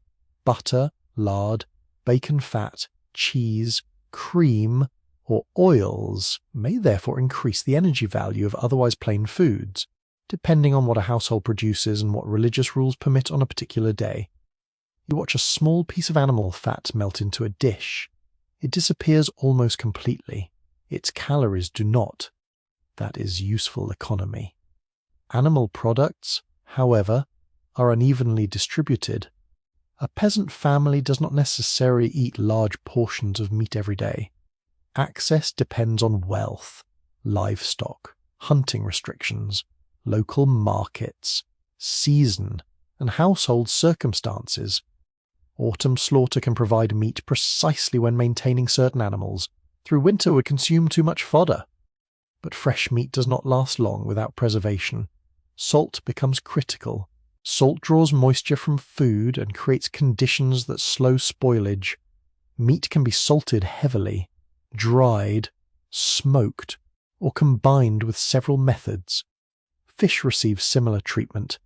In coastal or river regions, salted or dried fish can become an important stored protein. You run a finger along a strip of preserved meat. It is firm and intensely salty.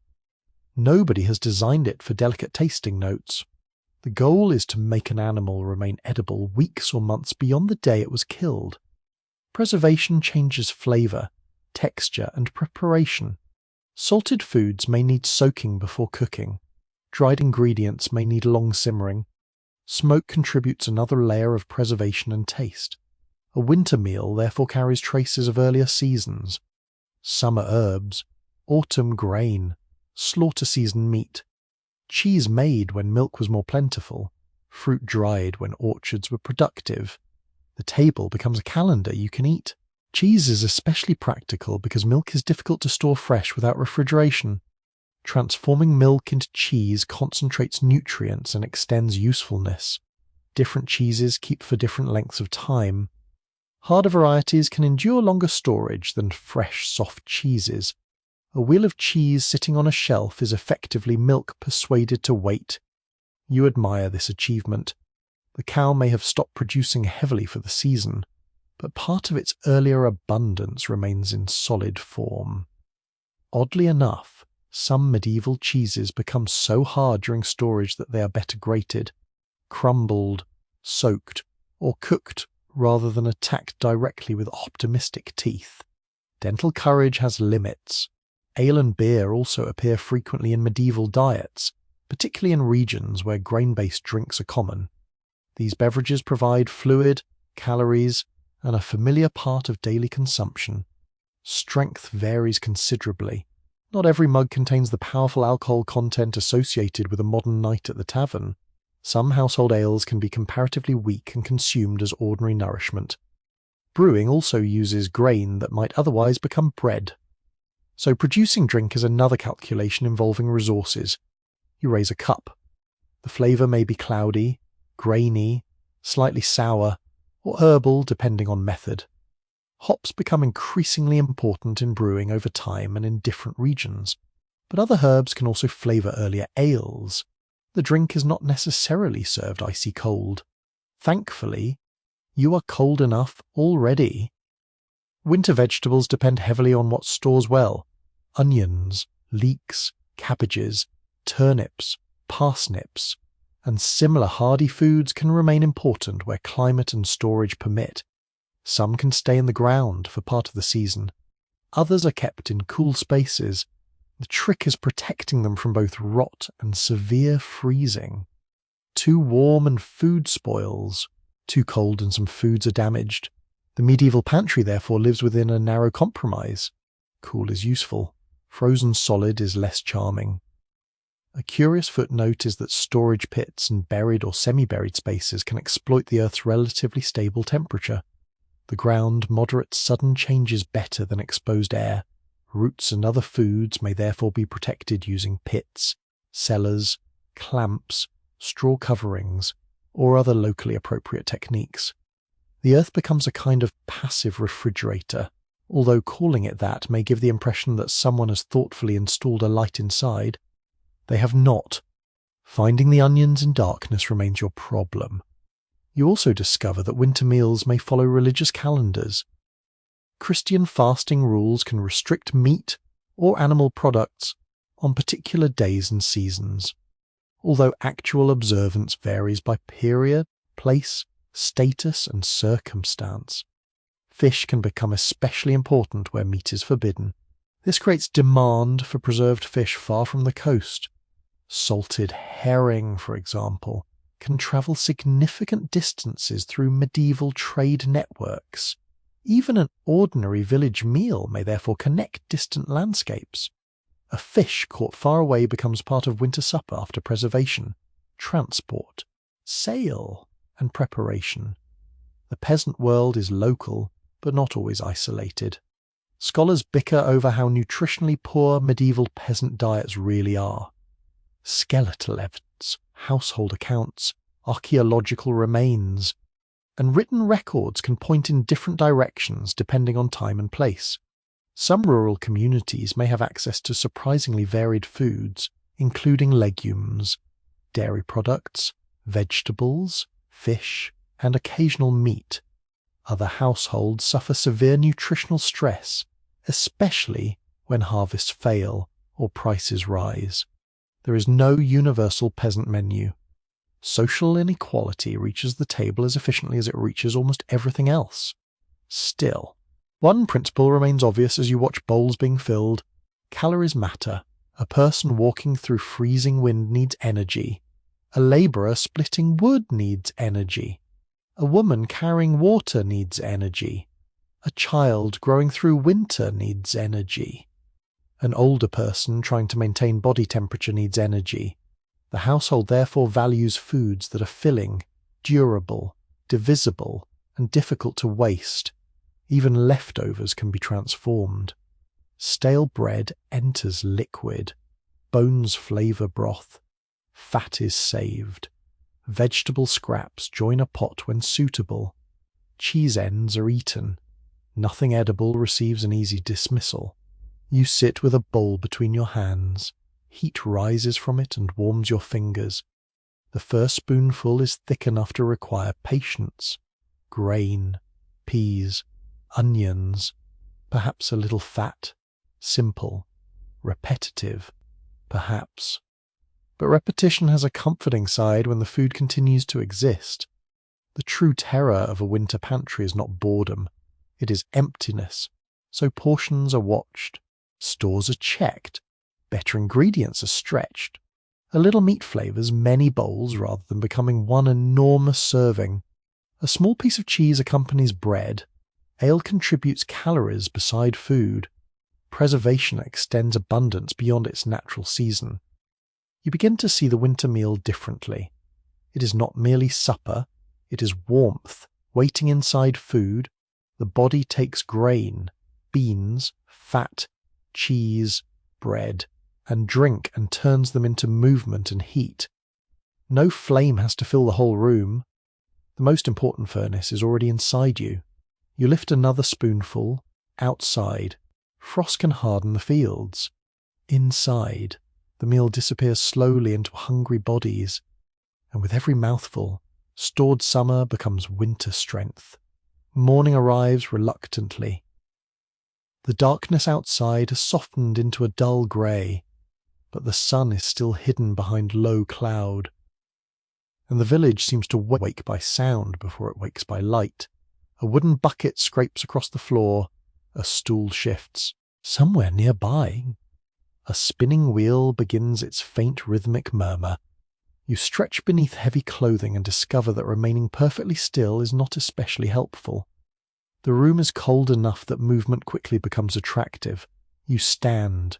Your knees protest. Your shoulders roll.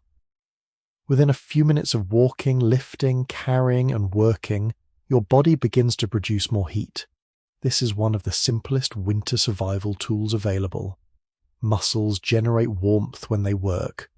You do not need to understand metabolism to recognize the effect. Walk briskly across a frozen yard and your chest warms. Carry a sack and your back heats. Chop wood and, assuming you do not accidentally redesign your foot, you may become warm enough to loosen a collar. The difficulty is balance. Too little movement and you become cold. Too much movement and you sweat. Sweat can soak clothing, and wet clothing becomes a serious disadvantage once activity stops. So winter labour develops its own rhythm. Work steadily. Do not exhaust yourself. Do not become unnecessarily wet. Slow down when your clothing grows damp. Add or remove layers according to the task. The medieval peasant body becomes its own adjustable heating system, although the controls are considerably less convenient than a thermostat. You step outside carrying a bucket. The cold bites immediately. Your breath clouds the air. The ground is hard beneath your shoes, and the iron handle of the bucket feels brutally cold against your fingers. After several trips, however, your arms begin to warm. Your heart beats faster. By the time water has been carried, animals checked, and a gate freed from frost. You're no longer thinking quite so much about temperature. Work has changed the sensation. Winter does not end agricultural labour, it changes it. Fields may be quieter, but the household still contains endless tasks. Animals require daily care. Tools need repair. Fences must be inspected. Grain may need threshing or processing. Wood has to be moved and split. Water still needs collecting. Food must be prepared. Clothing wears out. Leather cracks. Baskets break.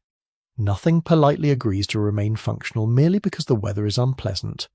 Records confirm that medieval rural labour follows strong seasonal patterns, with winter often shifting effort away from intensive fieldwork and toward maintenance, processing, craft activity, woodland work, livestock care, and domestic production. This seasonal change matters. Summer pushes people outward. Winter pulls more labour under roofs. You enter a room where several people are working close together. The atmosphere is completely different from a silent modern bedroom. Hands move constantly. Thread passes between fingers. Wood shavings fall onto the floor. Someone turns a small object near the light. A child winds yarn. Another person repairs a torn garment. The sound is gentle but continuous. Scrape, pull, twist, tap. The household does not simply sit and endure winter. It converts the darker months into a season of making and mending. Spinning is especially important because textiles demand enormous quantities of labour. Before cloth can become a garment, raw fibre has to be prepared and spun into thread or yarn. Wool must be cleaned and processed. Flax requires its own lengthy preparation before linen thread can emerge. Spinning can be done during hours when heavy outdoor labour is impractical. You watch fibres twist between practised fingers. The movement seems effortless. It is not. Years of repetition hide the skill. A spindle can turn while someone talks. A wheel, where available in the relevant time and place, increases the speed of certain kinds of spinning. Either way, winter evenings become productive. Thread accumulates slowly, then cloth, then clothing. Every warm garment begins with countless small movements of hands. You try twisting a little fibre yourself. It immediately becomes either too loose, too thick, or mysteriously tangled. The person beside you does not laugh, at least not loudly. The work has another useful effect. Hands remain active, arms move, bodies lean and shift. Several people occupy the same limited space. The activity may generate only modest warmth. But again, modest warmth matters. You are not trying to heat a palace. You are trying not to become numb while producing something useful. Tool repair offers similar advantages. A wooden handle has split, a basket has loosened, a harness needs attention, a metal fitting must be checked. Winter gives time for repairs that would be difficult during the frantic weeks of sowing or harvest. You pick up a wooden shaft and run your thumb across the grain. The surface is rough. A small blade pares away thin curls. The scent of fresh wood rises surprisingly bright against the heavier indoor smells. Every repaired object protects future labour. A broken rake left untouched becomes a spring problem. A damaged harness becomes a planting delay. A cracked bucket becomes an argument near the well.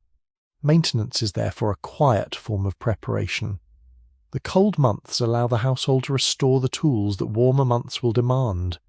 You begin to see winter not as empty time, but as compressed time, less daylight, more indoor work, fewer field tasks, more repair.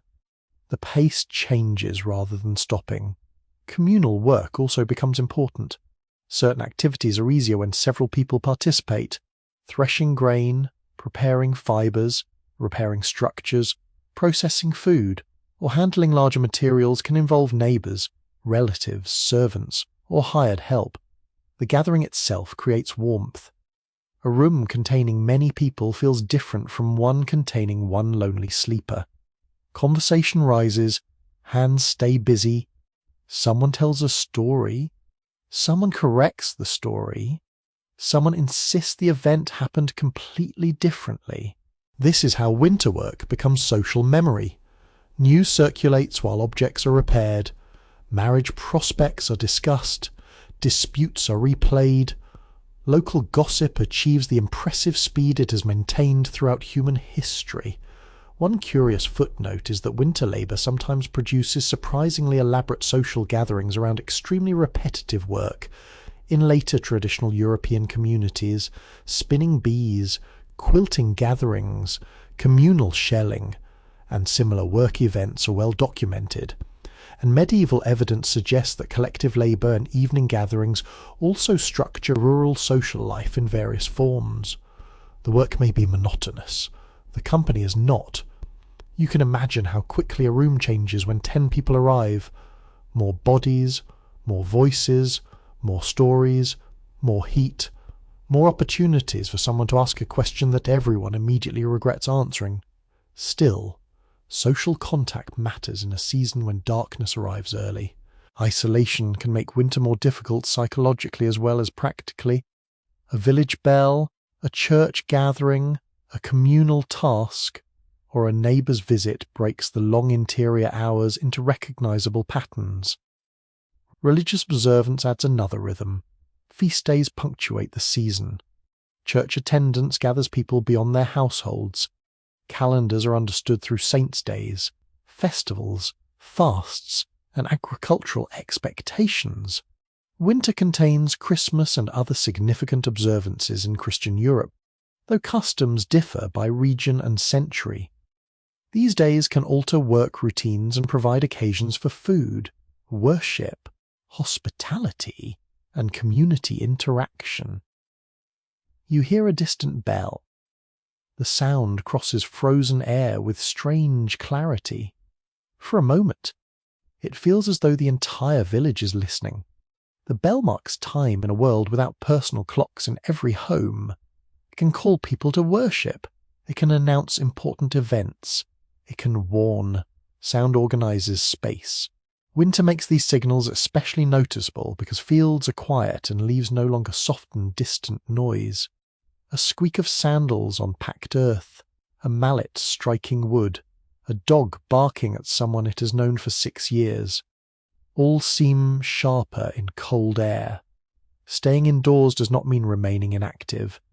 In fact, complete inactivity can make you colder. You notice this during a pause. the work stops. Your fingers cool almost immediately, so you stand and carry something across the room. The difference is small but immediate. That instinct probably shapes daily behavior more than any formal theory. You rise because there is something to do. You stay warmer because you rise. Movement and necessity reinforce one another. There are limits. However, severe storms can make outdoor movement dangerous. Deep snow hides holes and boundaries. Ice makes paths treacherous. Freezing rain coats wood and stone. Strong wind increases heat loss. A person caught far from shelter may become exhausted quickly. So winter survival requires knowing when not to work outside. This is a difficult judgment in a society where unfinished work can itself become dangerous. An animal still needs water. A damaged roof cannot always be ignored. Fuel may need carrying, but unnecessary exposure is foolish. You watch someone glance at the sky before deciding whether to cross the fields. The decision contains years of experience, cloud colour, wind direction, snow texture, the condition of the path, the distance. No written forecast arrives. You judge the world directly. Scholars still argue whether medieval peasants enjoyed significantly more seasonal leisure than later industrial workers, particularly during winter months. One view emphasises the irregular rhythm of agricultural labour, with intense peaks around planting and harvest separated by quieter periods and numerous religious feast days. Another view points out that domestic work, animal care, repair, processing, fuel gathering, food preparation, and household production continue even when field labour slows. The disagreement often depends on what counts as work. If you only count ploughing and harvesting, winter may look relatively restful. If you count spinning, carrying water, tending animals, mending clothing, processing grain, repairing tools, cooking, cleaning, and maintaining the household, the supposed leisure begins to look considerably busier. You glance around the room. Nobody appears to be enjoying an extended holiday. Still, winter may contain longer stretches of conversation, storytelling, and shared evening activity than the busiest agricultural seasons permit. That matters. Human beings do not survive on calories alone. Stories make darkness feel shorter. Songs accompany repetitive work. Games may appear. Children learn tasks by watching adults. Older people contribute knowledge even when physical strength declines. The household becomes a school without calling itself one. A young person learns how to repair a basket, how tightly to spin thread, how to recognize damaged leather, how to sharpen a tool, how to judge weather, how to behave when an older relative tells the same story for the 9th time. The last skill may be especially important. Knowledge passes through proximity. Winter keeps generations close enough for that transfer to happen naturally. You sit beside someone repairing a leather strap. Their fingers move slowly but confidently. They show you how the material bends, where it cracks, where it should be reinforced. There is no lecture. The lesson is embedded in work. This practical education is essential because rural survival depends on hundreds of small competencies. A household unable to repair basic objects must pay someone else or go without. A household able to mend, improvise, and reuse stretches scarce resources much further. Winter gives time for those skills to deepen. Nothing is discarded casually. A wooden object can be reshaped. A garment can become a smaller garment. A broken tool may yield useful metal. A worn basket can be patched. Old rope can serve a new purpose. The village economy values transformation. You notice how different this feels from a world built around replacement. Here, repair is ordinary. A damaged thing has not necessarily reached the end of its life. It has merely reached another afternoon's work. Your body has warmed again. Not dramatically. Enough. That word seems to govern the entire season. Enough movement, enough food, enough light, enough shelter, enough work to keep useful things functioning. The sky outside darkens early. Inside, hands continue moving until poor light makes delicate tasks difficult. Voices soften. Tools are put down. A final piece of thread is wound. A repaired strap is tested. A wooden handle rests ready for use. The day has produced no grand monument. No castle has risen. No battle has been won. Yet clothing has been mended, equipment restored, animals cared for, fibres spun, and bodies kept active through cold hours. Winter survival often hides inside these quiet accomplishments. You flex your fingers. They are tired but warm. The room settles gradually into evening, and you understand that when fire and daylight are limited, work itself becomes part of the answer. Not endless work, not reckless exertion, steady movement, useful movement, the kind that keeps blood circulating, hands occupied, tools ready, and an entire household quietly carrying itself through the cold. The weather changes overnight. You wake to a silence so complete that the village feels abandoned. Then you open the door. Snow has swallowed the track. Fences rise from the white surface like half-buried ribs. The familiar ditch beside the lane has disappeared entirely. Roofs sag beneath fresh weight, and every tree holds a thick white coating that makes the branches look soft until one cracks somewhere in the distance. The sound is sharp, then silence returns. This is when winter stops being merely uncomfortable. It becomes dangerous. A normal cold season can be endured through routine to experience and careful use of resources. A truly severe winter attacks those routines one by one. Paths vanish. Water freezes. Animals weaken. Food stores decline. Illness spreads through enclosed households. Travel becomes uncertain, and the household begins discovering exactly how much margin it truly has. You step into the snow. Your foot sinks much deeper than expected. Immediately, walking becomes work. Every stride requires lifting the leg higher. Clothing brushes against snow and collects moisture. The ground beneath cannot be seen clearly, so a rut, stone, or frozen puddle may wait beneath the surface. A journey that usually takes half an hour can take much longer.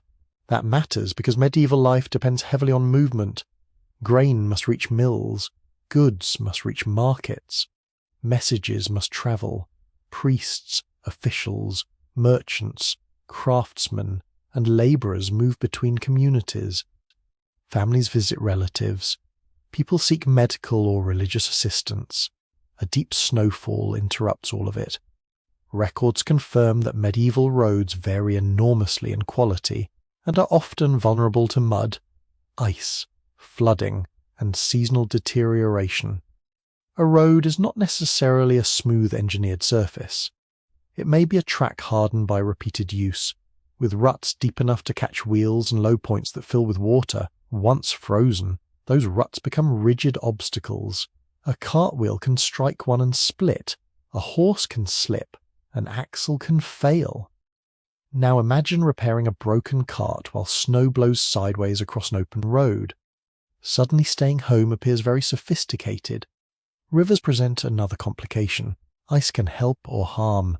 A sufficiently frozen river may create a temporary crossing, shortening journeys that normally require a bridge or ferry. But judging ice thickness is dangerous. A surface that looks solid may conceal moving water beneath. One wrong step can turn a convenient shortcut into catastrophe. A curious footnote is that frozen rivers sometimes become temporary public spaces in later documented European winters, supporting travel, markets, or recreation during exceptional cold. Yet such opportunities exist beside obvious danger. Ice is useful right up until it is not. You hear someone strike the frozen surface of a water trough. The sound rings like stone. Animals still need water, so the ice must be broken. Hands become numb while doing it. Buckets are filled. Water sloshes onto sleeves. That small splash suddenly feels much more serious because wet fabric against cold skin can drain warmth rapidly. Simple chores become risky when every mistake is amplified by temperature. The same is true of roofs. Snow itself has weight. Dry powder is lighter than wet snow, but accumulation can become substantial. Older structures, damaged rafters, or poorly maintained roofs may struggle under heavy loads. Someone climbs cautiously to clear part of a surface. The task is necessary.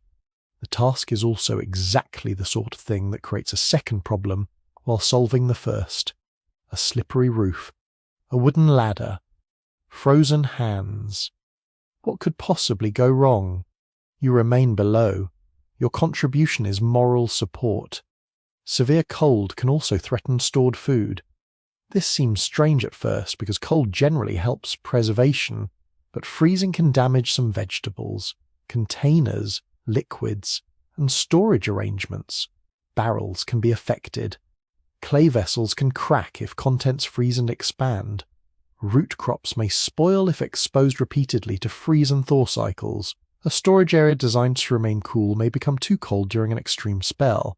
The household now protects food not only from warmth, dampness, insects, and rodents, but from cold itself. Winter is becoming demanding. Then there is the greatest danger of all, a shortage that begins months earlier. A poor harvest changes everything. If rain ruins grain, if drought weakens crops, if frost arrives at the wrong time, if warfare destroys fields, if livestock disease reduces herds, if insects or plant disease damage production, then winter begins with fewer reserves. The calendar does not care. There are still the same number of mouths, the same length of cold, the same need for energy, only the stores are smaller. You enter a household where the grain chest is nearly empty. The sight is more frightening than a storm. Snow eventually melts. An empty store cannot be argued with. Food scarcity changes behavior gradually. Portions shrink. Meals become thinner. More water stretches a pot. Bread may contain poorer quality grain. Foods normally reserved for animals may attract attention. Wild plants or marginal foods can become important where available. Anything edible is reconsidered. One scandalous aside from famine accounts across medieval Europe is the repeated appearance of desperate substitutes in bread and porridge, including materials that would usually be regarded as inferior, unpleasant, or barely suitable for human consumption.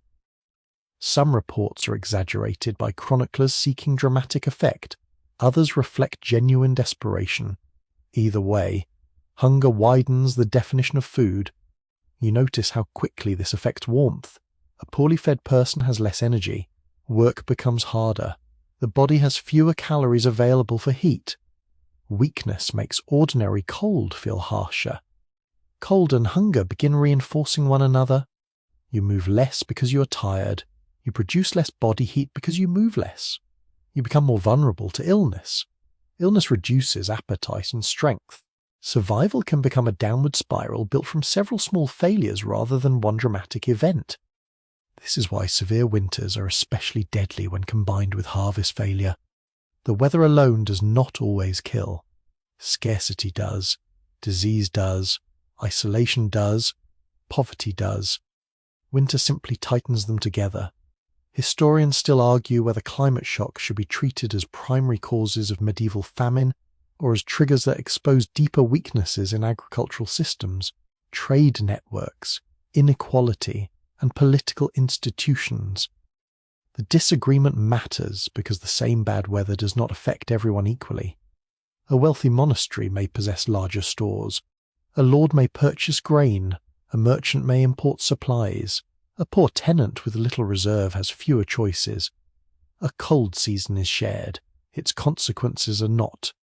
You see this inequality in clothing, diet, storage space, and livestock ownership. One household has 3 sacks of grain. Another has half a sack. One family can slaughter an animal. Another owns none. One can buy food from a nearby town if roads remain open. Another has no spare money. Winter exposes every economic difference with uncomfortable clarity. Markets can help, but only when goods can reach them. If roads are blocked, supplies cannot move easily. If an entire region suffers crop failure, prices rise. If warfare disrupts trade, scarcity deepens. A village that usually depends partly on outside exchange may discover how quickly isolation becomes dangerous. Communication suffers as well. News travels at the speed of a person, animal, or vessel. A storm can delay information. A bridge washed out months earlier can make a winter route longer. A frozen pass can isolate upland settlements. A family may not know whether help exists elsewhere. You stand at the edge of a road disappearing into snow. There is no guarantee anyone will arrive soon. That uncertainty weighs heavily. Illness becomes another winter threat. People spend more time close together indoors. Ventilation may be limited. Smoke irritates lungs. Nutritional shortages weaken resistance. Cold does not directly create every winter disease, but harsh conditions can make illness harder to survive. Respiratory infections can spread through crowded spaces. Older adults, infants, and already weakened people face particular danger. A fever is frightening when the nearest experienced healer may be several miles away across an icy road. Treatment itself varies enormously. A household may rely on local remedies, herbal preparations, religious practices, experienced women, barbers, physicians where accessible, or combinations of these. Some treatments are useful, some are harmless, some are distinctly unhelpful. A person with chills may be kept near warmth and given liquids or food if available. But medical understanding cannot match modern knowledge of infection, dehydration, or respiratory failure. Illness often has to run its course. You hear coughing from a dark corner. The sound is quiet. No one dramatizes it. That makes it more unsettling. Death is more familiar in medieval communities than in modern wealthy societies, but familiarity does not mean indifference. Families grieve. Parents fear for children. Children fear losing parents. Winter illness carries the same emotional weight it does now, even if the language surrounding it differs. Communities may respond collectively. Neighbors can bring food. Relatives help with chores. Someone tends animals when a household member is sick. Religious institutions may provide charity. Parishes, monasteries, guilds, and local networks can offer assistance in certain contexts. But support has limits. If everyone is short of food, generosity becomes harder. If half the village is ill, there are fewer healthy hands. If a regional crisis lasts too long, even strong social ties strain. A medieval village is resilient partly because people depend on one another. It is vulnerable for the same reason. When many households fail at once, there may be nowhere nearby to turn. Then the weather worsens again. Wind drives loose snow across the open ground. You lower your head and feel crystals strike your cheek like grains of sand. Visibility shrinks. Landmarks disappear. This is when travellers become lost even on familiar routes. A hedge covered in snow no longer looks familiar. A path bends somewhere beneath the drift. Fields become one white surface. Without modern lighting or navigation, darkness turns a mistake into something serious very quickly. People therefore postpone journeys when conditions are dangerous. This seems obvious. Yet necessity can force movement. A midwife may be needed. An animal may have escaped. A relative may be ill. Food may need collecting. A messenger may carry urgent information. Winter does not schedule emergencies for clear afternoons. You walk only a short distance before understanding how exhaustion can arrive. Heavy clothing restricts movement. Snow resists every step. Wind steals heat from your face. Cold air makes breathing feel sharper. If you become lost, panic wastes energy. The best survival decision is often painfully simple. Find shelter. Stay dry. Avoid unnecessary exertion. Wait for visibility. But a person alone in open country may have few options. The village bell can become a guide.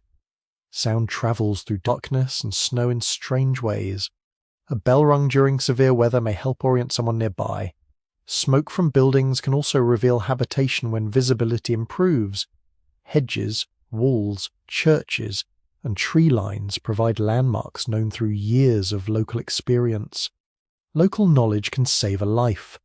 You know which hollow fills with snow, which stream freezes unevenly, which path stays sheltered, which hill catches the worst wind. That knowledge is invisible until the weather becomes dangerous. Then it becomes as valuable as food. Still, experience has limits. Some winters overwhelm preparation, livestock die, stores fail, roofs collapse, illness takes people, families migrate, debts grow, land changes hands. The comforting idea that medieval peasants possess secret techniques making winter easy simply does not survive contact with extreme conditions. They are skilled, they are adaptable, they are not invulnerable. That distinction matters. Survival knowledge increases the odds. It does not guarantee the outcome. You stand beneath a dark sky while snow continues falling. The village lights are faint now, small yellow points behind shuttered openings. Every household is calculating. How much food remains as how much strength remains. How many days the storm may last. No one knows. So people make the next sensible decision. They close the door, they check the vulnerable, they conserve energy. They postpone what can be postponed, they endure what cannot. And when winter becomes truly deadly, survival is no longer about comfort at all. It becomes the quiet discipline of protecting every remaining advantage until the weather finally gives something back. The first sign is not warmth, it is water. You hear it dripping from the edge of a roof in slow, irregular taps. A thin line of meltwater runs along the frozen yard and disappears beneath a crust of dirty snow. Somewhere beyond the houses, a patch of brown earth has appeared where, yesterday, there was only white. No one celebrates yet. Medieval spring does not arrive like a curtain lifting. It hesitates. The sun gains strength. Then a cold wind returns. Snow melts at midday and freezes again overnight. Paths become mud. Roofs drip. Frozen ground softens into something determined to steal your shoes. Still, the village notices every change. You notice birds first. Their calls seem louder than they did during the darkest weeks, perhaps because the world itself is beginning to open again. Then you notice the smell: wet earth, dung, decaying leaves, old straw, wood soaked by melting snow. None of it would make a successful perfumer, but after months of frozen air, the scent of soil feels almost luxurious. The earth is becoming active again, and with it, the entire household begins to change. A door stays open slightly longer. A shutter remains uncovered while daylight stretches deeper into the afternoon. Clothing can occasionally be loosened during hard work. Bedding is carried outside when the weather allows and shaken in fresh air. Damp fabrics are spread where sunlight can reach them. Every object seems to be emerging from winter with the same exhausted expression. The first warmer days become opportunities for cleaning. Not modern spring cleaning with scented sprays and cheerful music. This is more practical. Stale bedding needs airing. Rushes or straw may need replacing. Smoke darkens surfaces. Winter moisture encourages mold. Animal quarters require serious attention. Stored food must be inspected for spoilage. Clothing needs repair. The household has spent months defending itself from cold, dampness, hunger, and darkness. Now it begins repairing what that defense has cost. You lift a blanket into the sunlight. It smells of wool, smoke, bodies, and a winter's worth of enclosed air. Outside, the breeze moves through it. That simple act feels like a luxury. Fresh air can finally enter without immediately becoming an enemy. The animals feel the change too. Cattle shift restlessly near doors. Sheep respond to longer days. Chickens become busier. If grazing becomes available, stored fodder no longer has to carry the entire burden of feeding livestock. That moment matters more than you might expect. Every surviving animal has consumed stored food for weeks or months.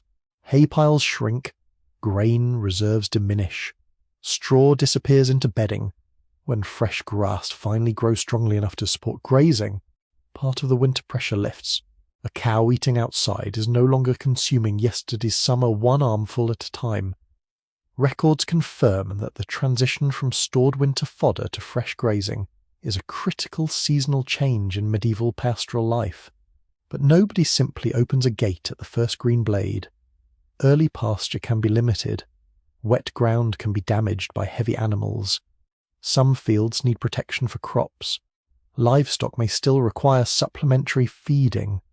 Spring is not abundance yet. It is the promise of abundance. You walk toward the fields. The soil is dark and heavy. Mud clings to your shoes in thick layers. Winter cold has loosened its grip, but now another race begins. Fields must be prepared. Seed must be available. Tools must work. Animals used for traction must be strong enough to pull. The agricultural calendar does not offer much time for sentimental appreciation of daffodils. You have planting to do. A household that has eaten deeply into its grain reserves faces one of the cruelest decisions of the year. Some grain must not be eaten. It must become seed. That sack in the corner could feed people now. Instead, part of it must be placed into the earth in hope of future harvest. This requires extraordinary discipline when food remains scarce. You can eat the seed grain and solve today's hunger. Then summer becomes a larger problem. So spring survival depends on believing in a future crop strongly enough to protect the means of producing it. The psychological shift is enormous. During winter, the household thinks about conservation. Now it begins thinking about investment. Seed into soil, labour into fields, repair into tools, feed into working animals. The entire village starts gambling effort against weather. You hear iron striking wood as a plough is checked. A wooden part has loosened. Someone tightens it. Leather harness is inspected for cracks. A broken pin is replaced. The quiet indoor labour of cold months reveals its value now. A repaired tool is ready. A strengthened basket can carry seed. A mended garment survives another season. Winter work becomes spring capacity. You place a hand on the plough handle. The wood is rough and familiar beneath your palm. Soon the fields will demand long hours again. The slower rhythm of cold weather gives way to urgency. But for a little while, there is still the strange pleasure of simply standing outdoors without feeling attacked by the air. Sunlight reaches your face. You stop. You do nothing. For perhaps 10 seconds. Then someone gives you a basket. Medieval leisure has once again concluded. The village itself begins expanding outward. People who spent much of their time in enclosed spaces return to lanes, gardens, workshops, and fields. Voices carry farther. Children spend longer outside. Repairs move from household objects to fences, walls, bridges, paths, and roofs. Winter reveals weaknesses. Spring exposes them. A section of thatch has slipped, a fence post has rotted. Water has cut a channel across a track. A wall has lost plaster. You can finally fix these problems without working in freezing wind. Cooperation becomes highly visible. A damaged structure may require several pairs of hands. Heavy timbers cannot always be moved alone. Animals need driving. Fields can depend on shared systems of access, labour, or equipment. The medieval village is not a perfectly harmonious little family. Someone is still irritated about a boundary. Someone still owes someone grain. Someone's pig has almost certainly escaped at an inappropriate moment. Yet survival encourages practical cooperation even among people who would not choose one another as close friends. You help because someday you may need help. That exchange does not always involve money. Labour itself can circulate. A neighbour assists with a roof. A relative helps with ploughing. A household shares access to equipment. Another provides food during a demanding workday. Networks of obligation become a kind of social reserve. Like grain in a chest, favours have value when conditions become difficult. A curious footnote appears in the way communities sometimes mark seasonal change through customs that blend work, religion, play, and local tradition. Spring celebrations can include processions, blessings, games, decorated greenery, songs, or rituals connected with fields and fertility. Some customs are officially religious. Others sit rather awkwardly beside official religion, while everyone politely pretends not to notice. The return of greenery invites symbolism because it is impossible not to feel the contrast. Bare branches develop buds, fields soften, animals give birth, days lengthen, food begins, very slowly, to exist outside storage containers again. After a hard winter, a green shoot is not merely attractive, it is evidence. Life has resumed production. Gardens become especially important. Small plots near houses can supply onions, leeks, cabbages, herbs, peas, beans, and other useful plants depending on region and season. The first fresh greens can be deeply welcome after months dominated by preserved foods. You pick a young leaf, its colour almost seems unnaturally bright. Fresh food alters taste before it alters security. The pantry may still be thin. The major grain harvest remains far away. This period can actually be dangerous. Later generations sometimes describe a hungry gap between the exhaustion of old stores and the arrival of new harvests. The exact timing and severity vary, but the logic is easy to understand. Winter has consumed reserves. Spring crops are not ready. Animals may still be recovering. You have reached warmer weather without necessarily reaching plentiful food. That is why spring cannot simply be called the end of hardship.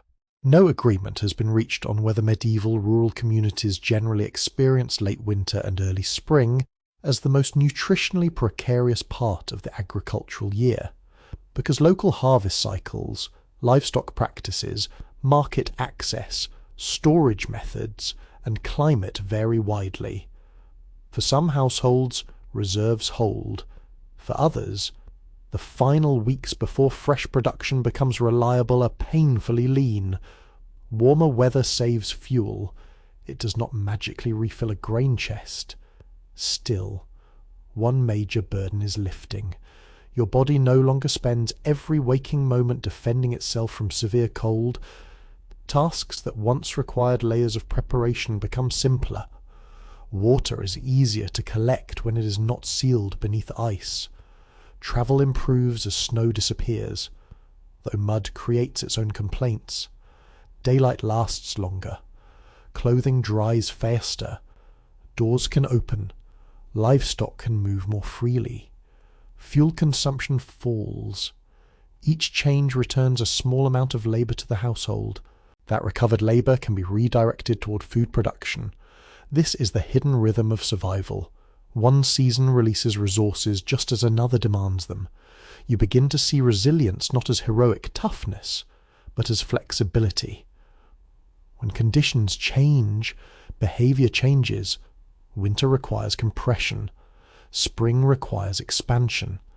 Winter asks you to preserve. Spring asks you to risk. Winter rewards stillness at the right moment. Spring rewards movement. The household survives because it does not insist on living the same way all year. Its routines bend with daylight, temperature, food, animals, and fields. Even sleep changes. Long dark evenings shorten. Morning work starts earlier as useful light returns. People spend less time packed into the warmest interior spaces. The household becomes physically larger simply because more of its surroundings are usable again. The yard matters. The garden matters, the lane matters, the fields matter, the world beyond the doorway is returning. You stand outside one evening and realise that you can hear running water. Not a bucket, not melting drops from a roof, a stream. Its surface moves freely beneath the fading light. For months, water has seemed like something to break, carry, protect, or fear. Now it moves by itself. The sound is gentle and continuous. Nearby, someone laughs, not because anything remarkable has happened. Perhaps that is what makes it remarkable. Ordinary life has enough room to return. You notice the survivors around you, animals thinner than they were in autumn, people wearing clothing repaired several times, fuel stacks nearly exhausted, storage vessels close to empty, buildings marked by dampness and smoke. The village does not emerge untouched. Survival leaves evidence. Yet the habits that carry people through the cold are mostly unremarkable when viewed alone. Saving, sharing, repairing, adjusting, watching weather, protecting food, maintaining animals, using materials repeatedly, knowing when to work and when to stay sheltered. These are not secret medieval techniques. They are accumulated responses to a world with very little spare energy. Scholars often disagree about how much hardship should define ordinary medieval peasant life. If you focus only on famine, mortality, taxation, cold, and labour, the countryside can become a landscape of endless suffering. If you focus too heavily on festivals, cooperation, skill, family life, and adaptation, hardship can disappear beneath romance. Neither picture is complete. People can struggle and laugh in the same week. They can fear an empty grain chest and still enjoy a song. They can complain about cold while being highly competent at surviving it. Resilience does not require cheerfulness. It requires continuation. The afternoon light now has a different quality. You can feel warmth in it. Not much. Enough to make you tilt your face toward the sun. Around you, roofs drip steadily. Mud replaces ice. The first plants push through dark soil. A door stands open. Fresh air moves through the room without anyone rushing to close it. For the first time in months, warmth is arriving from beyond the household rather than being defended inside it. You do not need to manufacture it. You do not need to carry it home on your back. You do not need to ration it. It falls quietly across the yard. It touches wood, earth, wool, skin, and the village begins to loosen. The evening settles softly now, and the sharp edges of winter begin to fade from your thoughts. You can leave the muddy lane behind. The roof no longer drips above you. The tools grow still. The animals settle into quiet shapes beneath the gentler air. You feel the last cool breath of the season pass across the fields, but it has lost its power. There is no need to hurry, no need to count the wood, no need to watch the grain chest. The earth rests beneath a softer sky, and the village rests with it. You picture the small houses becoming shadows in the distance. A stream moves quietly through the dark. Grass bends beside it. Somewhere, a bell sounds once, then disappears into the evening. Your own room is calm. Your body is warm. The long winter has released you, and as the village fades into darkness, you can simply close your eyes and let the season drift away.